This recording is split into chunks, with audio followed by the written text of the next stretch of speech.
Doctor সুকৃতি মুখার্জির সাথে। নমস্কার সবাইকে। বাবা মার ভূমিকাটা কোথায়? বাবা মার ভূমিকা কিন্তু হচ্ছে নিজেদের ফোন দেখা বা নিজেদের যে স্ক্রিন টাইম সেটা কম রাখা কিন্তু অত্যন্ত গুরুত্বপূর্ণ। বাচ্চাদের স্ল্যাং ল্যাঙ্গুয়েজ ইউজ করা কিন্তু আজকাল ভীষণ রকম কমন। বাচ্চারা সোশ্যাল মিডিয়াতে যে ধরনের মিমসগুলো দেখতে পাচ্ছে সেগুলো কিন্তু ক্লাসের মধ্যে তারা সেইগুলোকেই অ্যাপ্লাই করছে। বড় পয়েন্ট যে জায়গাটাতে আমার মনে হয় ইন্টারভেনশনের প্রয়োজন আছে, মানে ছেলে এবং মেয়ে দুজনের মধ্যেই আমরা দেখেছি যে সোশ্যাল মিডিয়াতে রেলিভেন্ট থাকা এটা একটা বিরাট বড় কম্পিটিশনের জায়গায় চলে গেছে তাতে। এই কথাগুলো কেন শেয়ার করবো? এটা তো আমাদের কথাগুলোর মানেই বুঝবে না। বলে না স্যার, কাকে বলবো? যাকেই বলবো দুঃখের কথা শুনলে সে একবার দুবার শুনবে, তারপর আর শুনবে না। আগেকার দিনের বন্ধুরা এমন হতো যে বন্ধুরাই কাউন্সিলরের কাজ করতো। একজনের সঙ্গে সম্পর্ক হলো, ধরলাম রিলেশনশিপই হলো, ব্রেকআপ হয়ে গেল, হঠাৎ করে তার মনে হচ্ছে যে এটা কি করে হতে পারে, আমি একদিন যা চেয়েছি, আমার কথাগুলো সবাই শুনেছে, মানা হয়েছে, আমি সব পেয়েছি। এখান থেকেই কি একটা নার্সিসিস্টিক টেন্ডেন্সি তৈরি হয় তাদের মধ্যে, যে এটা আমার সাথে কেন হলো। অল্টারনেটিভ এসকেপ রুট খুঁজছে মদ গাঁজা বা এই ধরনের অন্যান্য মাদক সেবনের দিকে তারা চলে যাচ্ছে। আধুনিক কালে তার সঙ্গে আরও অ্যাড হয়েছে পর্নোগ্রাফি। এক্ষুনি গিয়ে একটু মদ খেয়ে নিলাম, এক্ষুনি দুটান মারলাম গাঁজাতে, এক্ষুনি ফোন খুলে একটা পর্নোগ্রাফিক কন্টেন্ট দেখলাম। জার্নালে গিয়ে সার্চ করেন, রিসার্চ প্রচুর পেপার্স আছে, আরসিটিস আছে, মেটানালাইসিস আছে, সিস্টেমেটিক রিভিউজ আছে, প্রচুর আছে সেগুলো। মাল্টিপল স্ক্লেরোসিসে যে মাসেল স্প্যাজম, মাসেল পেইন যেগুলো হয়, সেই সমস্ত ক্ষেত্রে অন্যান্য ওষুধ কাজ করে যখন দেখা যাচ্ছে এগুলো ভালো এফেক্ট পাওয়া যাচ্ছে না। ব্যাড ট্রিপ যারা গাঁজা নিয়েছেন তাদের মধ্যে প্রচুর মানুষ এসে বলেছে অ্যাংজাইটি, ডিপ্রেশন, ওসিডি, এগুলো ট্রিটমেন্ট না হলে বছরে 2, বছরে 3 এরকম করে হয়। ভালোবাসার যে মানুষ, সেটা আমার স্ত্রী হতে পারেন, গার্লফ্রেন্ড হতে পারেন, তার অন্য কোথাও অন্য কোনো সম্পর্ক আছে, স্ত্রীকে এতটাই সন্দেহ করছেন সম্পর্কের ব্যাপারে যে স্ত্রীর হাত কেটে নিয়েছে। প্রতিবেশী, বন্ধু বান্ধব সবাই দেখছে যে সে তো ঠিকই আছে, ভালোই আছে, হাসছে, কথা বলছে। এরকমই একটা মানুষের মনের মধ্যে ভেতরে ভেতরে কোথাও একটা নিজেকে শেষ করে দেওয়ার একটা প্রবণতা তৈরি হচ্ছে। উনি মারা গেছিলেন কিন্তু আত্মহত্যা করে। ওনাকে দেখে কেউ বুঝতে পারেনি যে ওনার মনের মধ্যে এই জিনিসগুলো চলছে। নমস্কার প্রিয় দর্শক বন্ধুরা, চলে এসেছি আবার একটা কৌতূহলিকের এই নতুন এপিসোড নিয়ে। আর আমার নাম অয়ন। বহু অপেক্ষার পর আবার একটা এই পডকাস্টের এপিসোড নিয়ে আপনাদের কাছে এলাম। আজকের যুগে, বিশেষ করে এই কম্পিটিশন এবং র্যাট রেসের যুগে, প্রত্যেকটা এজের এবং প্রত্যেকটা কর্মস্থলের মানুষের মনের মধ্যে ভীষণ রকম স্ট্রেস, অ্যাংজাইটি, ডিপ্রেশন এই বিষয়গুলো দেখা যাচ্ছে।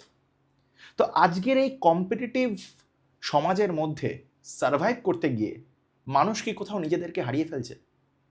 মানসিকভাবে তারা কি ভীষণ রকমভাবে একাকিত্বের মধ্যে পড়ে যাচ্ছে, বা তারা কি ভীষণ রকমভাবে ডিপ্রেসড হয়ে যাচ্ছে, মানসিকভাবে তারা খুব অসুস্থ হয়ে পড়ছে? এরকম কিন্তু বহু এক্সাম্পল আমরা দেখতে পাচ্ছি। এমনকি সেটা এতটা দূরে চলে যাচ্ছে বিষয়টা যে অনেকে আত্মহত্যা করে ফেলছে।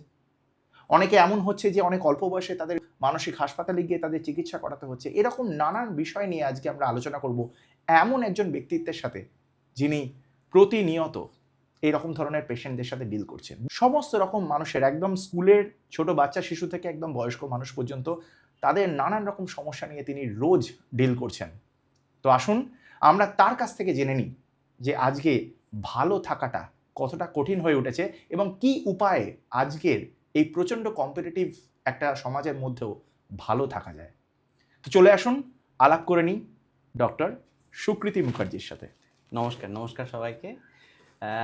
প্রথমেই যে জিনিসটা বলি, যেটা আপনি বললেন যে আজকের দিনে কম্পিটিশনের যুগ, র্যাট রেসের যুগ, এবং মানুষের ভালো থাকাটা খুব, সত্যি কথায় খুব ডিফিকাল্ট হয়ে দাঁড়াচ্ছে। আমি যখন প্রথম ডিসিশন নিয়েছিলাম যে আমি স্ট্রিমটা নিয়ে পড়বো বা এটা নিয়ে এগোবো, আমার বাড়ির লোক এটা নিয়ে কিন্তু বেশ চিন্তায় ছিলেন। বাড়ির লোক বলতে গেলে আমার বাবা মারা গেছেন আমি যখন 10-এ পড়ি, তখন আমার মা এটা নিয়ে প্রচণ্ড চিন্তায় পড়ে গেলেন যে ছেলে যখন একটা এমন সাবজেক্ট চয়েস করেছে যেটা নিয়ে পড়াশুনো করবে, এবং ওনার অভিজ্ঞতা অনুযায়ী আর কি, যে যারা এই সাইকিয়াট্রি নিয়ে পড়াশোনা করেন প্রচণ্ড মানসিক চাপের মধ্যে তারাও থাকে। তার সেখানে আমার কাছে একটাই প্রশ্ন যে বাবা, এরকম হবে না তো যে তুমি লোকের মানসিক চাপ নিয়ে কাজ করতে গিয়ে নিজে চাপে পড়ে যাবে, এরকম হবে না তো? তো সেখানে আমি খুব মানে মজার ছলেই মায়ের সাথে কথা বলি সাধারণত। তো মাকে বলেছিলাম যে দেখো, ছোটোবেলা থেকে যেটা আমার পছন্দ, আমি গল্পের বই বা সিনেমা দেখতে খুব ভালোবাসি, যেটা আমার পছন্দ যে মানুষ আসছেন নিজের সুখ দুঃখের বিভিন্ন কাহিনী আমার সঙ্গে শেয়ার করবেন, আমার কাজ খালি বসে সেটা শোনা, 2-একটা উপদেশ বা ওষুধপত্র যা হোক কিছু সেটা ইয়ে করা, এবং একটা ডায়াগনোসিস নিয়ে এসে জিনিসটাকে নিয়ে এগিয়ে চলা, এই হচ্ছে আমার কাজ। তা পৃথিবীতে এর চেয়ে শান্তির চাকরি আর কি থাকতে পারে, যে কেউ একজন আসছেন মানুষ, তার গল্পটা উনি শেয়ার করছেন এবং ডাক্তারের সামনে অবশ্যই সব কথা সত্যি বলবে, সব কথা মানে খুলে বলতে হয়। অতএব সেখানে কোনো লুকোছাপার গল্প নেই, সেখানে কোনো ডাউটের গল্প নেই যে উনি আমাকে সত্যি বলছেন না উনি আমাকে সত্যি বলছেন, সেরকম কোনো ব্যাপার নেই। একদম আনকাট ভার্সন, যেগুলো আমরা বইতে পড়ি, যেগুলো আমরা উপন্যাসে দেখি, ঠিক আমার এই উপন্যাসের চরিত্র এক একজন হয়তো বিভিন্নভাবে আমার সামনে আসছেন, সুখ দুঃখের কাহিনী আমাকে বলছেন। অনেক ক্ষেত্রে হয়তো শুরু হচ্ছে সমস্যা বিভিন্ন রকম এটা ওটা দিয়ে, আস্তে আস্তে যখন পরে পরে তাদেরকে দেখছি, তাদের জীবনে সাকসেস স্টোরি বিভিন্ন রকম, মানে ধরুন যখন লম্বা সময় ধরে দেখছি একদম সেই স্টোরিগুলো আস্তে আস্তে আসছে, বা তারা আসছেন হয়তো খুব করুণ মুখে, পরবর্তীকালে হয়তো একটু হাসি মুখ নিয়ে আসতে পারছেন, বাড়ির লোকের জন্য সেরকম একটা ব্যাপার দাঁড়াচ্ছে। তো এই যে একটা মানে বই পড়াটাকে চোখের সামনে এক্সপিরিয়েন্স করা, এই জিনিসটা দিয়ে আমার প্রথম মনে হলো যে হ্যাঁ সত্যিই তো এই জিনিসটা মানে আগে যেরকম ভেবেছিলাম অনেকটা সেরকম আমার সঙ্গে মতের সঙ্গে মিলে গেছিলো, সেই জন্য আমার শুরুতে খুব একটা এই ব্যাপারটা নিয়ে মানে অসুবিধা হয়নি। কিন্তু তারপরে যখন এটা আমার যখন রেসিডেন্সি, মানে রেসিডেন্সির সময় যেটা হয় যে আমাদের শেখার ফেজটা বেশি চলে, শুনছি শিখছি এই জিনিসগুলো চলে। তারপর যখন সিনিয়র রেসিডেন্ট হয়ে গেলাম, যখন ব্যাঙ্গালোরে গেলাম কাজ করতে, তারপর যখন এইমসে এখানে কাজ করলাম, তখন দেখলাম যে ব্যাপারটা একটু অন্যরকম। এই যে জিনিসগুলো বলছেন, যেহেতু আমি দুটো মোটামুটি একটু আরবান এরিয়াতে কাজ করছি, ব্যাঙ্গালোর এবং কল্যাণী, এখানে মানুষজনের কিন্তু খুব ফাস্ট লাইফ, আসছেন খুব জলদি সমস্যা, খুব প্রত্যেকে অত্যন্ত অবজেক্টিভ, আমার এই সমস্যা হচ্ছে, এই জিনিসগুলো হচ্ছে, এটা তো কী করবো, কী করে ভালো থাকা যায়।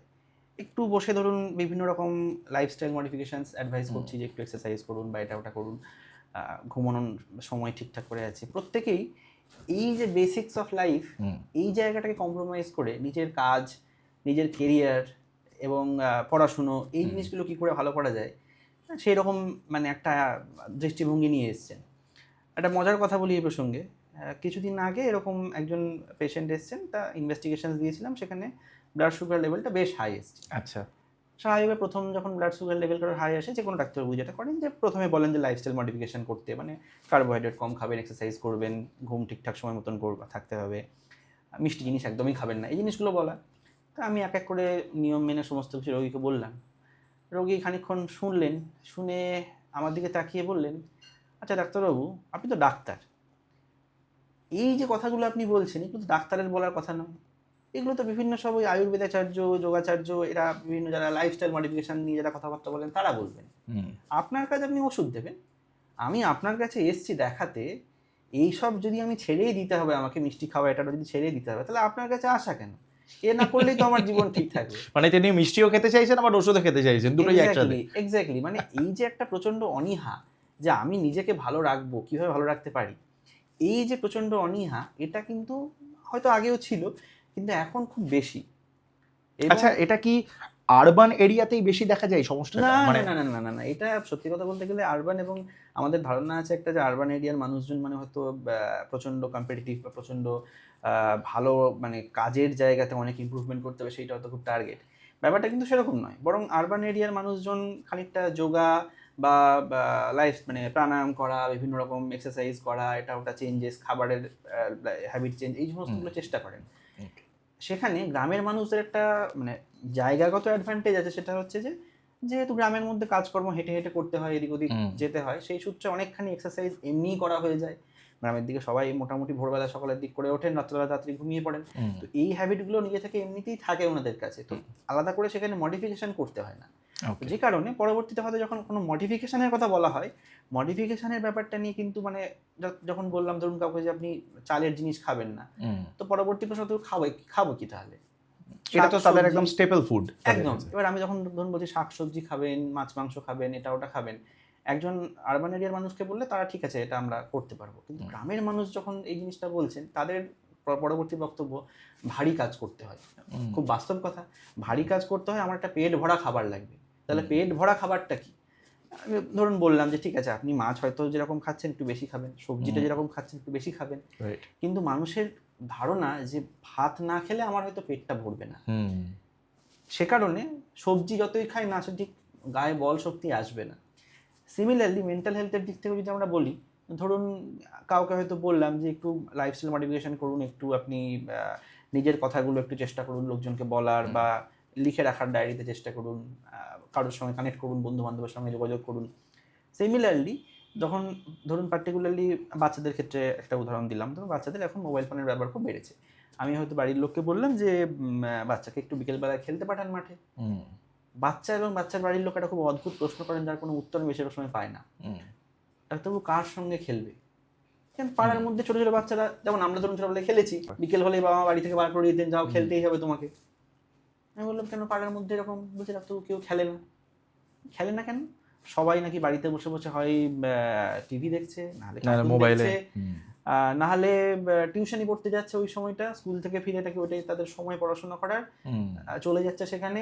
কেউ হয়তো এদিক ওদিক যাচ্ছে, মানে একসঙ্গে যে 5টা বাচ্চা একত্রিত হয়ে খেলাধুলা করবে এই স্কোপটা এখন এখন নাকি প্রচণ্ড কম। এবার যখন বলছি তাহলে একটু পাড়ার মধ্যে কথাবার্তা বলুন, সবার মধ্যে বাচ্চাদের নিয়ে খেলাধুলা করতে হবে, সেখানেও একটা রেজিস্ট্যান্স আসছে যে না, অমুকের বাচ্চা হয়তো জানি না কি হবে, আমার ছেলেকে কি শেখাবে, বা আমার মেয়ে হয়তো অমুকের কাছ থেকে এই জিনিসগুলো শিখবে।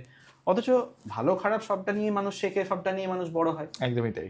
এই যে একটা প্রচণ্ড রেজিস্ট্যান্স, যে আমার লাইফস্টাইল যেরকম চলছে সেই জায়গাটাতে পরিবর্তন আনতে হবে, হ্যাঁ, বিভিন্ন রকম ভালো হ্যাবিট আমাকে তৈরি করতে হবে, এই জায়গাটাতে কিন্তু প্রচণ্ড রেজিস্ট্যান্স একটা থাকে। কোথাও কি বাচ্চাদের সাথে সাথে গার্জিয়ানদেরও একটা বলতে পারেন কাউন্সেলিং বা এই জাতীয় একটা প্রয়োজন জিনিসটা, যে যখন ধরুন কোনো বাচ্চা মানে যারা বাবা মার সঙ্গে আসছেন বা অন্য কোনো গার্জেনের সঙ্গে আসছেন, কোনো প্রবলেম নিয়ে যখন বাচ্চা আসছেন, বাচ্চার সঙ্গে কথাবার্তা বলার পরে সবচেয়ে গুরুত্বপূর্ণ হচ্ছে বাবা মার সঙ্গে বসে কথা বলা, যে এই হ্যাবিটগুলো তৈরি করা। কারণ বাচ্চা সাধারণত স্পঞ্জের মতো, তারা আশেপাশে যা দেখে তারা সেটাই শেখে। যেটা দেখছে বাড়িতে বাবা মা করছে, অফিস থেকে ফিরলেন হয়তো বাবা মাকেও ফিরলেন, ফিরে ফোন খুলে বসে গেলেন, খবর দেখছেন, কেউ হয়তো কার্টুন দেখছেন, মানে সিরিয়াল দেখছেন, কিছু দেখছেন, বই খুলে পড়া, গান শোনা, নিজেদের মধ্যে কথাবার্তা বলা, বা একটু সবাই মিলে বাড়ির সবাই মিলে একসঙ্গে গোল হয়ে বসে কিছু খাওয়া, এই জিনিসগুলো আজকের দিনে খুব মিসিং। আজকের দিনে ধরুন বাচ্চা দেখছে যে বাবা মা যখন খেতে বসছে, বাবা যখন খেতে বসছে, মা খেতে বসছে, ফোন দেখে দেখে খাচ্ছে। বাড়ির লোকেদের অভ্যেস হয়ে যাচ্ছে যে না ঠিক আছে, বাচ্চা বলছে যে না ফোন না হলে আমি খাবো না। এখন বেশিরভাগ সময়তেই আমাকে এসে বলেন আর কি যে না ফোন দেবেন না, বাট তবু বাকি সব ঠিক আছে, চেষ্টা করে দেখতে পারি। খাওয়ার সময় বাচ্চাকে ফোন দিতে হবে, ফোন নিয়ে বাচ্চাকে খাওয়ানো, এই বদ অভ্যাসটা বাবা মাই তৈরি করে দিচ্ছে। এই বদ অভ্যাসটা একদম ছোট থেকে তৈরি হয়ে যাচ্ছে। রিসেন্টলি একটা অনুষ্ঠান বাড়িতে গেছিলাম, সেখানে দেখলাম এরকম, যে একটা না বেশ কয়েকটাতেই দেখেছি আর কি, যে বাচ্চা ধরুন অন্নপ্রাশনে গেছি বা প্রথম জন্মদিন, সেখানে বাচ্চা ছবি তুলবে ক্যামেরার দিকে তাকিয়ে, বাচ্চা তাকাচ্ছে না, খুব স্বাভাবিক, ছোটবেলায় দেখেছি বাচ্চা এদিক ওদিক তাকাচ্ছে, আমরা এটা ওটা সেটা হেনা তেনা করে ভোলানোর চেষ্টা করি। কি অদ্ভুতভাবে বাড়ির লোক একজন ক্যামেরাম্যানের সঙ্গে আছেন, ছবি তোলার জন্য এভাবে ছবি তুলুন সেরকম ইনস্ট্রাকশন দিচ্ছেন, অদ্ভুতভাবে দেখতে পাচ্ছি যে ওই একটা কার্টুন যেটা ফেভারিট হয়, ছোটা ভীম বা কিছু একটা দেখিয়ে, দেখো দেখো এদিকে দেখো এদিকে দেখো, বাচ্চা হাঁ করে সেই কার্টুনের দিকে তাকিয়ে দেখছে, ঠিক যেমন একজন নেশাগ্রস্ত মানুষ নেশা জিনিসটার প্রতি তাকিয়ে দেখে, হাঁ করে দেখছে, তখন ছবি উঠে যাচ্ছে। আবার যখন একদল লোক আসছেন, দেখো দেখো দেখো এটা দেখো, এরকম করে দেখাচ্ছেন, আবার ছবি উঠে যাচ্ছে। এই যে অভ্যেসগুলো, এগুলো কিন্তু এরকম নয় যে বাবা মারা জেনে বুঝে ব্যাপারটা করছেন। বাবা মাদের জন্য কিন্তু ব্যাপারটা হচ্ছে যে না দেখুন, আমি যদি বাচ্চা না খাই, বাচ্চার নিউট্রিশনের ডেফিসিয়েন্সি থাকবে, বাচ্চা ঠিকঠাক পুষ্টি পাবে না, বাচ্চা সবার সঙ্গে মিশতে পারছে না, যখন ছবি তোলার জায়গাতে এরকম হচ্ছে, বাচ্চার বাবা মনে করছেন না ছবি একটা স্মৃতি সারা জীবন থাকবে, ছবি যেন আমার 100% ভালো হয়, যেন সবটা পারফেক্ট হয়। এই পারফেক্টের জায়গাটা আসতে গিয়ে এই যে কিছু কিছু হ্যাবিটস তৈরি হয়ে যাচ্ছে, পরবর্তীকালে এই বাচ্চা যখন ধরুন একটু বড় হচ্ছে, ধরুন 5 বছর 6 বছর গিয়ে যখন দাঁড়াচ্ছে, তখন এই বাবা মা বলছেন যে বাচ্চাকে আর মোবাইল থেকে আলাদা করতে পারছি না। প্রচুর আমরা পেশেন্ট পাই এরকম ভার্চুয়াল অটিজম, বাচ্চার অটিজম নেই, খানিকটা হয়তো ফিচার্সগুলো এরকম, হঠাৎ করে বাচ্চা দেখা যাচ্ছে যে কারোর সঙ্গে কথা বলা বন্ধ করে দিচ্ছে, নিজের কমিউনিকেশন করছে না, ফোনে কার্টুনের পর কার্টুন দেখে যাচ্ছে, স্ক্রিন এরকম সরিয়ে যাচ্ছে একটার পর একটা, শর্টস রিলস খুব কম বয়স থেকে দেখা স্টার্ট করে দিচ্ছে।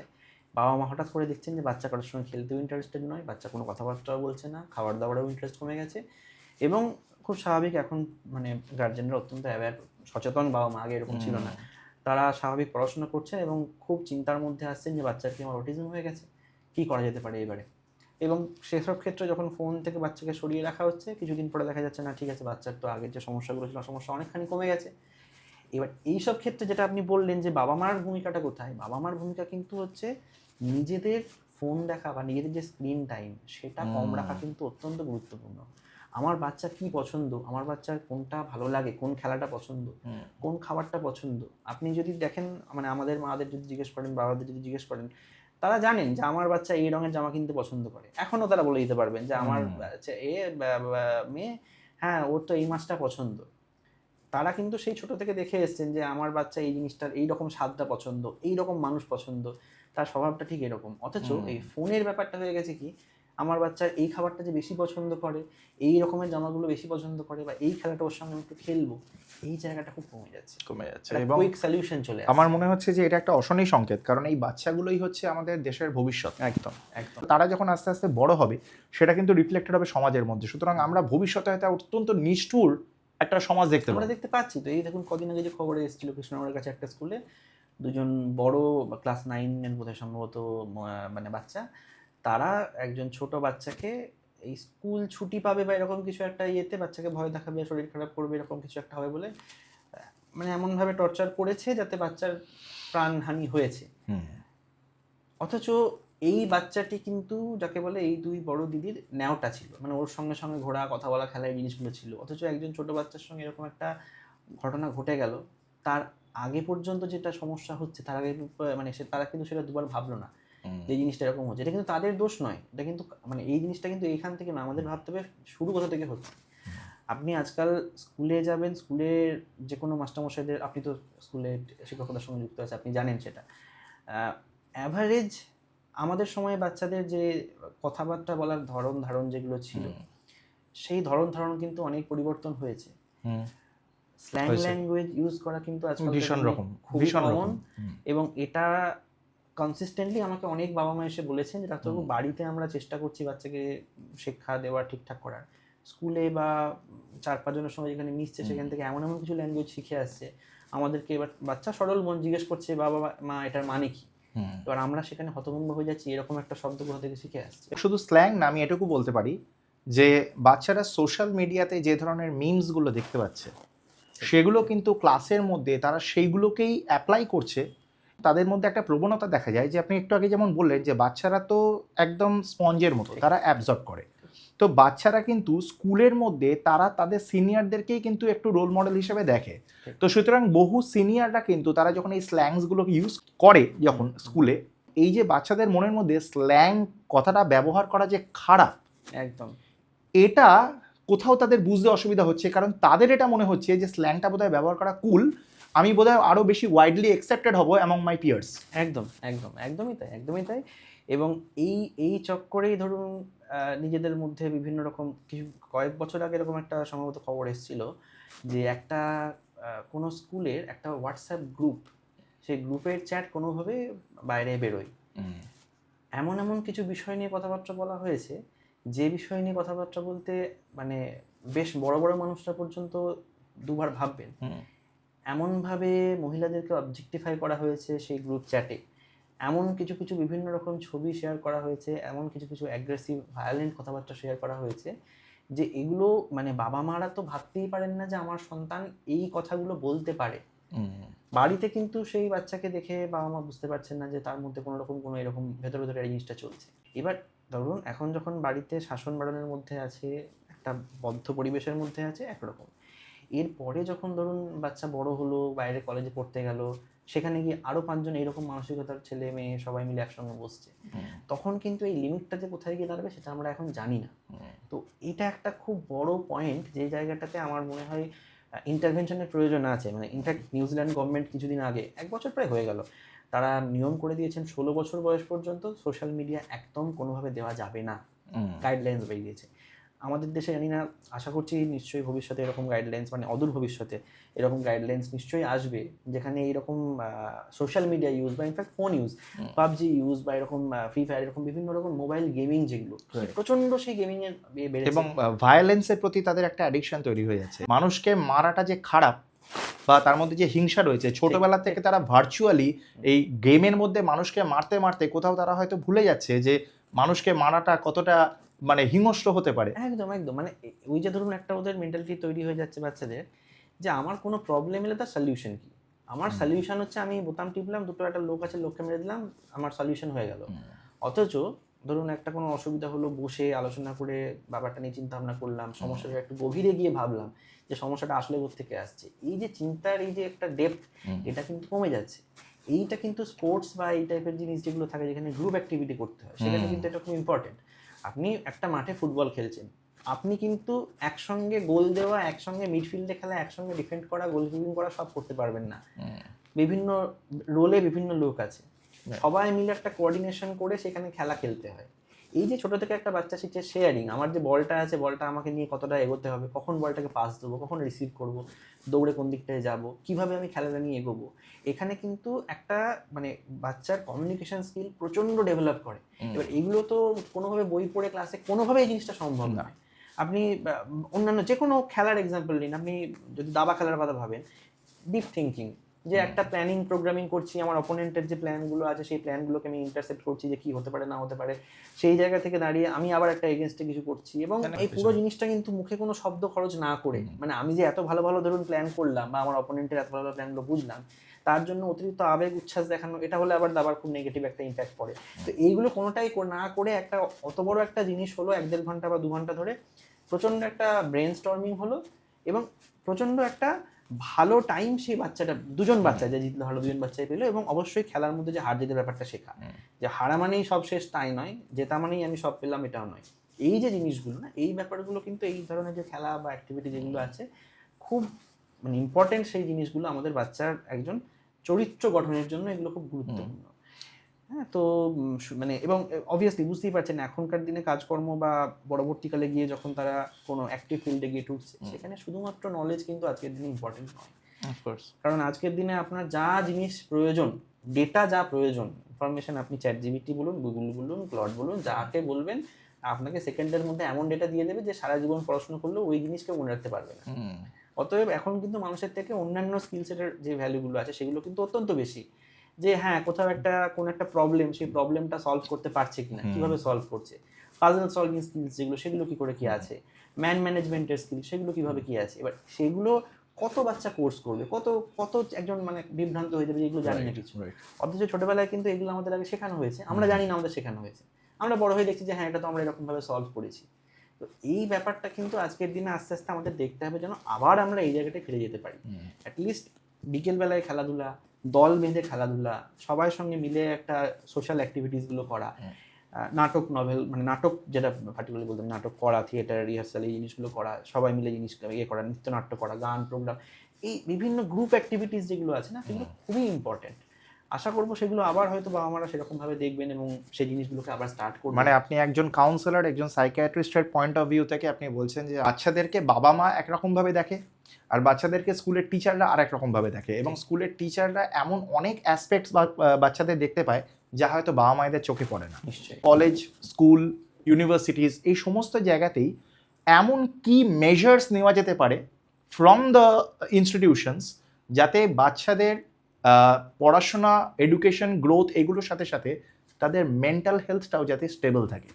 সবচেয়ে গুরুত্বপূর্ণ কয়েকটা অ্যাসপেক্ট, তার মধ্যে প্রথম যেটা সেটা হচ্ছে যে কালচারাল অ্যাসপেক্টগুলোকে মানে যতটা সম্ভব সবার মধ্যে ছড়িয়ে দেওয়া।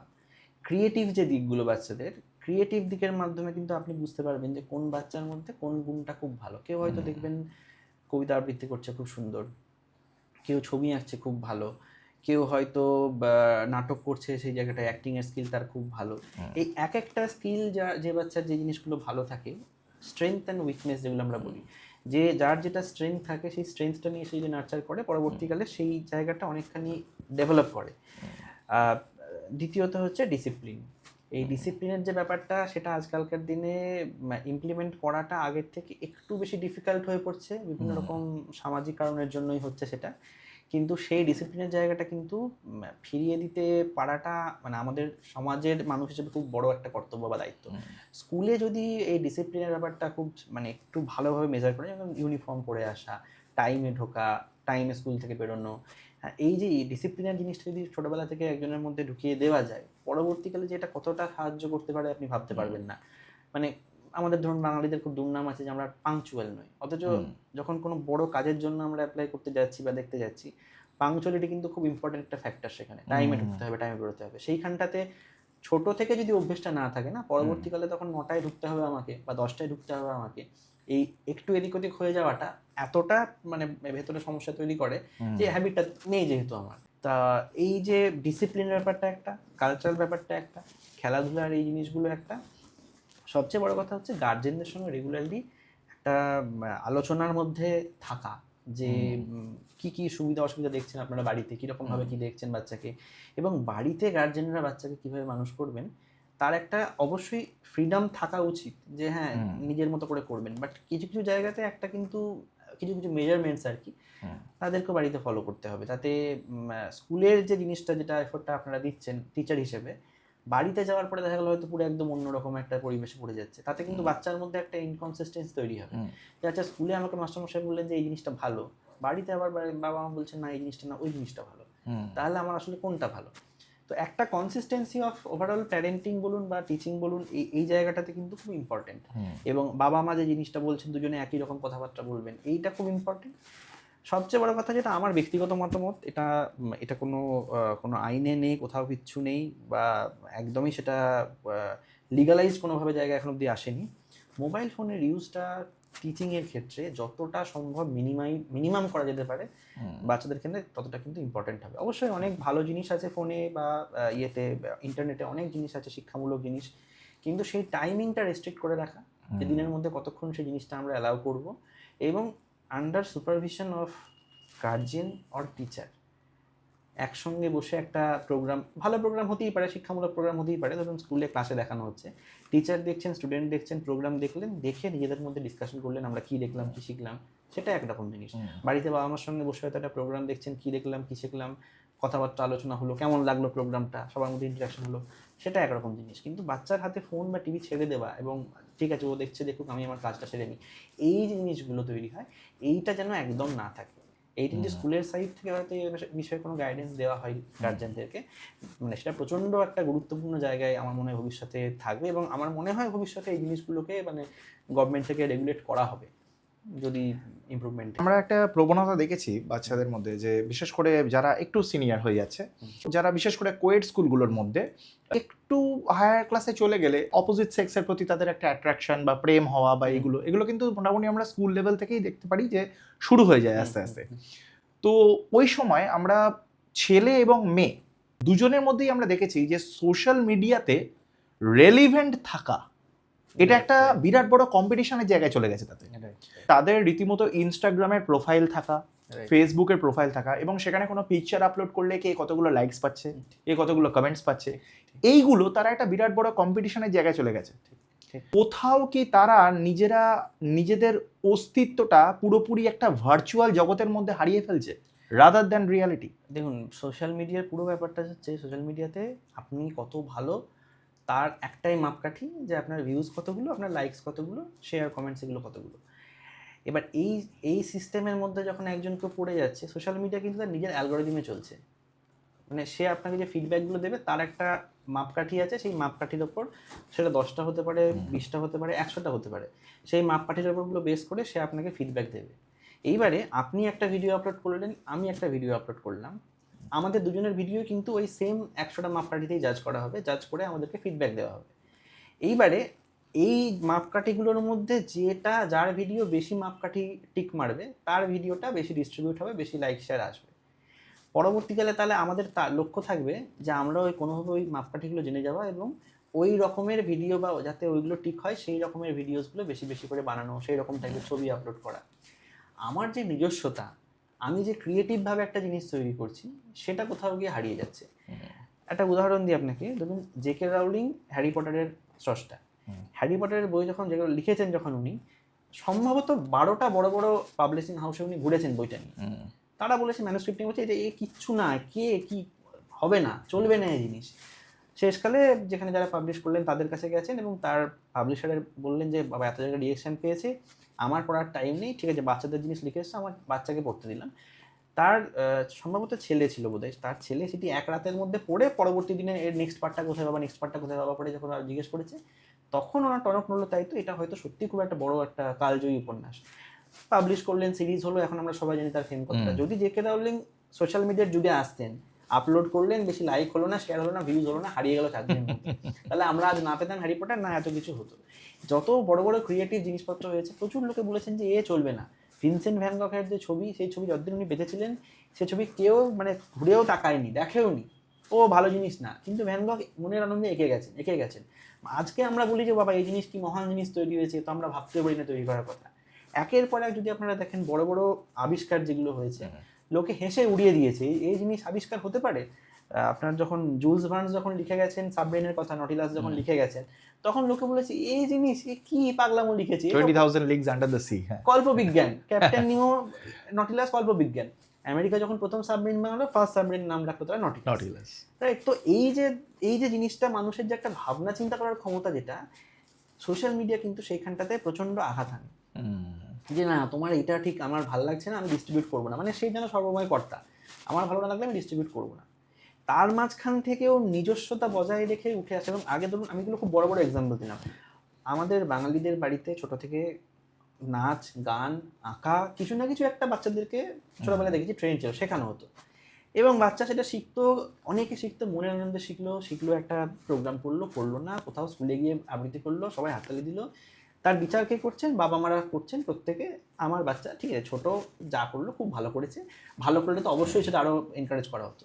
এখন কি হয়ে গেল, এখন যদি কেউ কিছু শিখছে কিছুদিন পর থেকেই তাহলে একটা ভিডিও করে আপলোড করা হচ্ছে, লোকে কমেন্ট করছে সেখানে, কেউ বলছে ভালো, কেউ বলছে ভালো না, কেউ বলছে তোমার সারটা ঠিক লাগলো না, বুঝলে তোমার একটু সুরটা গন্ডগোল হচ্ছে, কেউ বলছে না তুমি তো গানটা তুমি যেন মনে হচ্ছে ভৈরব গাইছিলে, কিন্তু ঠিক ব্যাপারটা ঠিক হলো না, একটু এদিক ওদিক হয়ে গেল জিনিসটা। নাচটা দেখে কেউ বললো তুমি তো করছিলে ভারতনাট্যম করছিলে, মাঝখানে তুমি কত্থকের স্টেপ কেন করলে? এবার এই যে সমস্যাগুলো হয়ে যাচ্ছে, একটা শিশু যখন একটা জিনিস আপলোড করছে, ভালো পেলে যেমন তার খুব ভালো লাগে, খারাপ পেলে তার নিশ্চয়ই জিনিসটা মনের মধ্যে একটা হীনমন্যতা তৈরি হয়ে যাচ্ছে from a very early stage. একদম, যে এগুলো কি, এ তো আমার নিশ্চয়ই ভালো কিছু আমি হচ্ছে না জিনিসটা, তাহলে কি আমি কিছু জানি না?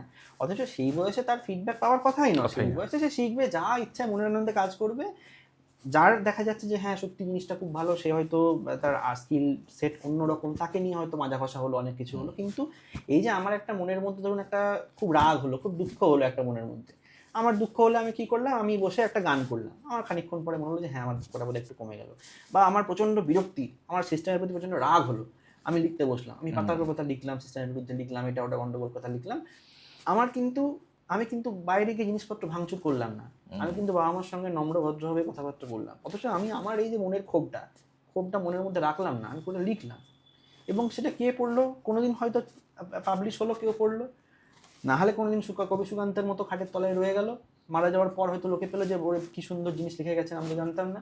অথচ মানে এই যে বড়দের প্রতি সম্মান রাখা, মানুষের প্রতি শ্রদ্ধা সম্মান রাখা, একজন খারাপ মানে পুরো জিনিস খারাপ না, এই যে ধারণাগুলো, এগুলো কিন্তু ওনাদের মনে সেই সময় ছিল, এবং প্রতিবাদ করা, বিদ্রোহ করা, এগুলোর যে একটা ধারণ সেগুলো কিন্তু ওনারা দেখিয়ে গেছেন আমাদেরকে। সোশ্যাল মিডিয়ার যুগে কিন্তু সেটা নয়, দেখবেন যে ওই যে পোস্টে লাইক বেশি সেই পোস্ট প্রচুর শেয়ার হয়ে যাচ্ছে, তাতে হয়তো কন্টেন্ট নাও থাকতে পারে, এবার এই যে একটার পর একটা বাধা আসছে কারোর ক্রিয়েটিভিটির উপরে, যে না তোমার ক্রিয়েটিভিটি তুমি ঠিক ভালো ক্রিয়েটিভ নয়, এবার এই যে একটা আর্টের প্রতি একটা রেস্ট্রিকশন চলে আসছে, ভিডিও আপলোড যখন হচ্ছে যে না হয়তো এই ভিডিওটা একটু অন্যরকম ভাবে করলে ভালো হতো, আমি তো আমার মতো করে দেখতে চাইবো, সেটা অন্যরকম ভাবে করতে ভালো হতো, ঠিক আছে, যদি সেরকম হলো আমি বুঝলাম সেটা, কিন্তু এই যে রেস্ট্রিকশনগুলো চলে আসছে, তার ফলে ক্রিয়েটিভিটির জায়গাটা প্রচন্ড মার খেয়ে যাচ্ছে, এবং পরবর্তীকালে বাচ্চাদের সবাই একই ধাঁচের, যেমন আপনি যদি এআই কে দিয়ে লেখান, দেখবেন সবগুলো লেখা একই রকম, এখন আর এআই ডিটেক্টরও লাগে না, আপনি একটা লেখা ফেসবুকে পড়লেই বুঝতে পারবেন যে এই লেখাটা সম্ভবত এআই দিয়ে লেখানো হয়েছে, হ্যাঁ এই লেখাটা হয়তো মানুষে লিখেছে, ডিফারেন্স কিন্তু এখন মানুষ করতে পারে, একটা ভিডিও দেখলে বুঝতে পারবেন যে এই ভিডিওটা বোধহয় এআই দিয়ে করানো হয়েছে, এটা একজন মানুষ এখানে অ্যাক্টিং করেছে। এই যে কৃত্রিমতাটা একটা মানুষ ধরতে পারছে আস্তে আস্তে, কিন্তু তাও কৃত্রিমতা বাড়ছে, কারণ যেটা আপনি বললেন আমাকে রেলেভেন্ট থাকতে হবে, আমাকে সপ্তাহে 4টে করে পোস্ট করতে হবে, আমার সময় নেই লেখার, ভাবার সময় নেই, ক্রিয়েটিভ কিছু করার সময় নেই, আমি 4টে কথা দিলাম এআইকে, এআই বললো লিখে দাও একটা, আমি ফেসবুকে একটা পোস্ট করে দিলাম, আমার একটা পোস্ট হয়ে গেল, আমি রেলেভেন্ট রইলাম। এই জায়গাটা থেকে দাঁড়িয়ে মানুষ খুব ডেসপারেট হয়ে পড়েছে, এবং স্বাভাবিক বাচ্চাদের যেটা হয়, বাচ্চারা তো যেটা বললাম স্পঞ্জের মতো, যা দেখছে তাই শিখছে, যে হ্যাঁ তাই তো লোকে খুব আহা বাহা করছে, যা বাহ এর প্রচুর লাইকস প্রচুর শেয়ার, এই জায়গাগুলোতে কিন্তু পরবর্তীকালে যখন আমাদের কাছে ধরুন আসছেন, কেউ কোনো সমস্যা নিয়ে আসছেন, কেউ হয়তো সমস্যা শুরু হয়নি তাও আসছেন, বোঝানো খুব সমস্যা হয়ে যাচ্ছে যে না ফেসবুক বা হোয়াটসঅ্যাপ বা ইনস্টাগ্রাম এগুলো ভালো না, এগুলো বুঝতে চাইছে না। একাকিত্বটাই এখন একটা অভিশাপ হয়ে দাঁড়িয়েছে মানুষের, যে আমি একা কেন। আগে একদম আগে ধরুন প্রত্যেকজন মানুষের কিছু কিছু স্বতন্ত্র ব্যাপার থাকতো, আপনি ধরুন আমার কাছে কথা বলতে আসছেন, আমার কাছে যখন একটা কোনো প্রবলেম নিয়ে আসছেন বা এমনি গল্প করতে আসছেন, আপনি বলবেন যে আচ্ছা আমি অমুকের বাড়িতে যাচ্ছি, অমুকের বাড়িতে গেলে এই ব্যাপারগুলো খুব ভালো, বা এই জায়গাটা খুব ভালো করে কথা হয়, বা এই আড্ডাটা দারুণ হয় ওখানটায় গেলে, অমুক জায়গাটায় গেলে কিন্তু গানটা খুব ভালো হয়, উনি গানটা বেশ ভালো বোঝেন, অমুক জায়গাতে গেলে ফিল্ম নিয়ে খুব সুন্দর আলোচনাটা হয়। এখন মানে সব হচ্ছে মেলানো মেশানো। আপনি এখন দেখবেন যখন কথাবার্তা হয় তখন বেশিরভাগটা আজকে দেখলাম যে এই লেখাটা ছিল, আজকে এই ভদ্রলোক এইটা লিখেছেন, সোশ্যাল মিডিয়াতে এই ভিডিওটা শেয়ার হয়েছে, অমুক জায়গাতে মারপিট হয়েছে, সেই ভিডিওটা আজকে আমরা দেখতে পেয়েছি। এই জিনিসগুলো নিয়ে কিন্তু বেশি কথাবার্তা হচ্ছে। তার ফলে আপনি যখন ভাবছেন যে আমি একা, আমার নিজের স্পেস, আমি নিজে চিন্তা ভাবনা করবো, তখনও কিন্তু কোথাও পাশ থেকে মোবাইলটা টুং টুং করে নোটিফিকেশন আসছে, মোবাইল দেখে দেখে আচ্ছা আচ্ছা না এই তো একবার মোবাইল যখন আপনি খুলছেন দেখার জন্য, তারপর কি জন্য খুলেছিলেন 5 মিনিট পর কারোরই মনে থাকে না। ফেসবুক, ইনস্টাগ্রাম, এটা ওটা, ইউটিউব করতে করতে শেষকালে বন্ধ করে রাখার পরে না এখন আমি ভাববো ও আচ্ছা আমি তো যে কাজটার জন্য খুললাম সেটা করাই হলো না, আবার মোবাইল খোলা হয়ে গেল এবং আবার এই পুরো সার্কেলটা চলতে থাকছে। মানে বেসিক্যালি দেখতে গেলে আমরা রোবটস যারা নিজেদের রিমোট কন্ট্রোলটাকে নিজেরাই পকেটে নিয়ে ঘুরে বেড়াচ্ছি। একদম একদম একদম। আমরা তো স্কুলের বাচ্চাদের ব্যাপার নিয়ে আলোচনা করছিলাম, আস্তে আস্তে তাদের তো গণ্ডিটা আরো বাড়ে, কলেজেও যায়।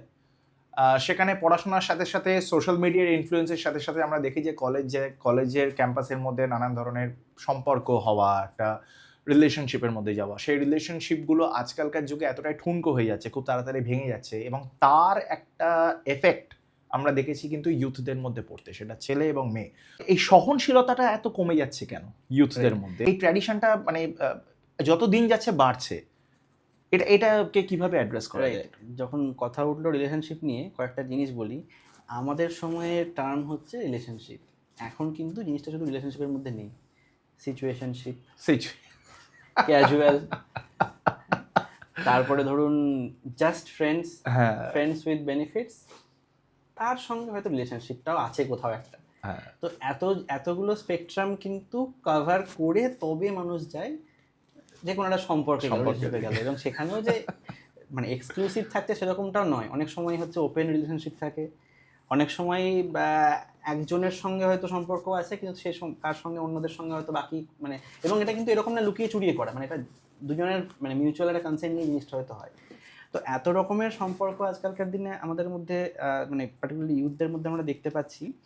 তো এবং যেটা খুব মানে ভালো ব্যাপার সেটা হচ্ছে তারা সবটাকে ডিফাইন করে দেন যে না এই জিনিসটা মানে হচ্ছে এটা কিন্তু সম্পর্ক না, সিচুয়েশনশিপ, এইটার মানে হচ্ছে যে না এটা কিন্তু ক্যাজুয়াল থাকছি আমরা। মুশকিলটা হচ্ছে যে এই ডেফিনেশনগুলো নিজেদের মতন করে বানানো, কিন্তু মানুষের মন বা মানুষের ইমোশন না এইগুলোকে ফলো করে না। দুজন পার্টনার তারা বললেন যে না আমরা কিন্তু এটা ক্যাজুয়াল রাখছি, এবারে একজন হয়তো ব্যাপারটা ক্যাজুয়াল থাকতে পারছেন না, তার হয়তো জিনিসটা একটু সিরিয়াস লাগছে, সেখানে কনফ্লিক্ট আসছে, আরেকজন বলছেন না আমি তো জিনিসটা ক্যাজুয়াল রেখেছিলাম, তাহলে এটা কেন সিরিয়াস হয়ে গেল। আবার মনে করুন কোথাও একটা হয়তো কারোর সঙ্গে হয়তো একটা সিচুয়েশনশিপ চলছিল, চলতে চলতে হয়তো সেখানে একজন অন্য একটা পার্সন হয়তো এন্ট্রি নিল, তখন এখানে একজন হঠাৎ করে মনে হলো যে না এটা কী করে হলো, আমার সঙ্গে তো একটা কিছু একটা তো ছিল, সেটা কেটে গিয়ে অন্য জায়গায় চলে গেলাম। এবার এই যে একের পর এক জিনিসগুলো তৈরি হচ্ছে, সবার ক্ষেত্রে না অনেক ক্ষেত্রে জিনিসগুলো হচ্ছে, এটাতে একটা খুব বড় কনফ্লিক্ট যেটা হয় সেটা হচ্ছে আমাদের যে সমাজের যে প্রচলিত ধারণা যেগুলো, তার সঙ্গে না এই কনসেপ্টগুলোতে একটা প্রচণ্ড নতুন রকমের আইডিয়াস থাকে। তার ফলে আমাদের ক্ষেত্রে ব্যাপারটা মানে বাড়িতে যখন ধরুন কথা আলোচনা হচ্ছে বা একটু অন্য জেনারেশন যখন লোকের সঙ্গে আলোচনাগুলো হচ্ছে, তাদের ক্ষেত্রে এই জিনিসগুলো এক্সপ্লেন করাটা খুব ডিফিকাল্ট হয়ে যায়। তারা পুরো ব্যাপারটাকে, আমরা যখন ছোট ছিলাম তখন যেমন দেখতাম যে কাকারা যেমন বলতাম যে তুমি জেঠুগিরি করছো, মানে তুমি হচ্ছে এমন উপদেশ দিচ্ছ যেগুলো বয়স্ক মানুষরা উপদেশ দেয়, তো সেই রকমের উপদেশ তারা প্রচুর পেয়ে থাকে। ফলে তাদের মনে হয় যে আমরা এই কথাগুলো কেন শেয়ার করব, এটা তো আমাদের কথাগুলোর মানেই বুঝবে না। আমি বাবা মায়েদের বয়স্ক যখন কাউকে জিনিসগুলো বলতে চাইছি, তারা জিনিসগুলো ঠিক বুঝতে পারবে না, তাকে আমি শেয়ার করবো না।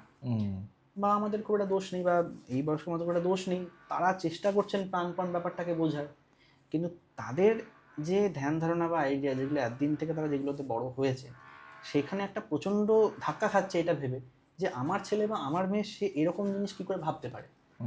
তার ফলে কি হচ্ছে, সন্তানরা বাবা মার সঙ্গে যে একটা খোলাখুলি কথাবার্তা বলতে পারবে, তারা বলতে পারছে না, একটা ব্যারিয়ার তৈরি হয়ে যাচ্ছে প্রচণ্ড। তারা জিনিসগুলোকে অনেকটা লুকিয়ে চুরিয়ে যতটা মানে তারা অ্যাসেস করছে যে আচ্ছা বাবা মা কতটা নিতে পারবে, তারা হয়তো জিনিসটা সেরকমভাবে খানিকটা বলছে। বাবা মা হয়তো ভাবছেন যে আমরা সবটা জানতে পারছি না। এতদিন স্কুলে পড়ার সময় পর্যন্ত একজন মানে সন্তানদের কাছে বাবা মার সঙ্গে মোটামুটি অনেকেই থাকে, বেশিরভাগ জিনিসটা শেয়ার করে। কলেজে যাওয়ার পরে তারা কিন্তু সেই শেয়ারিংয়ের জায়গাটা থাকছে না। তার ফলে যখন প্রবলেম হচ্ছে, কাকে বলবো এই প্রবলেম, কার সঙ্গে প্রবলেম শেয়ার করব। তার উপর অবশ্যই আজকাল আরেকটা কনসেপ্টও খুবই প্রিভ্যালেন্ট, সেটা হচ্ছে যে একজন মানুষ আরেকজন মানুষের যখন কথাবার্তা বলছেন, দুঃখের কাহিনী বললে না একটু অ্যাভয়েড করে যায়। বন্ধু বান্ধব দেখেছি অনেকেই, আমি অনেককে জিজ্ঞেস করেছি যে আচ্ছা আপনার এই কথা বলার জন্য কোনো বন্ধু কোনো জায়গা সেরকম আছে? বলে না স্যার, কাকে বলবো, যাকেই বলবো দুঃখের কথা শুনলে সে একবার দুবার শুনবে, তারপর আর শুনবে না। মানে যিনি বলছেন তিনি কিন্তু জানেন যে এইটা একটা দুঃখের কথা আমি হয়তো শেয়ার করতে যাচ্ছি, যিনি শুনছেন উনি যেন একটা দুঃখের কথা নিয়ে আসছেন।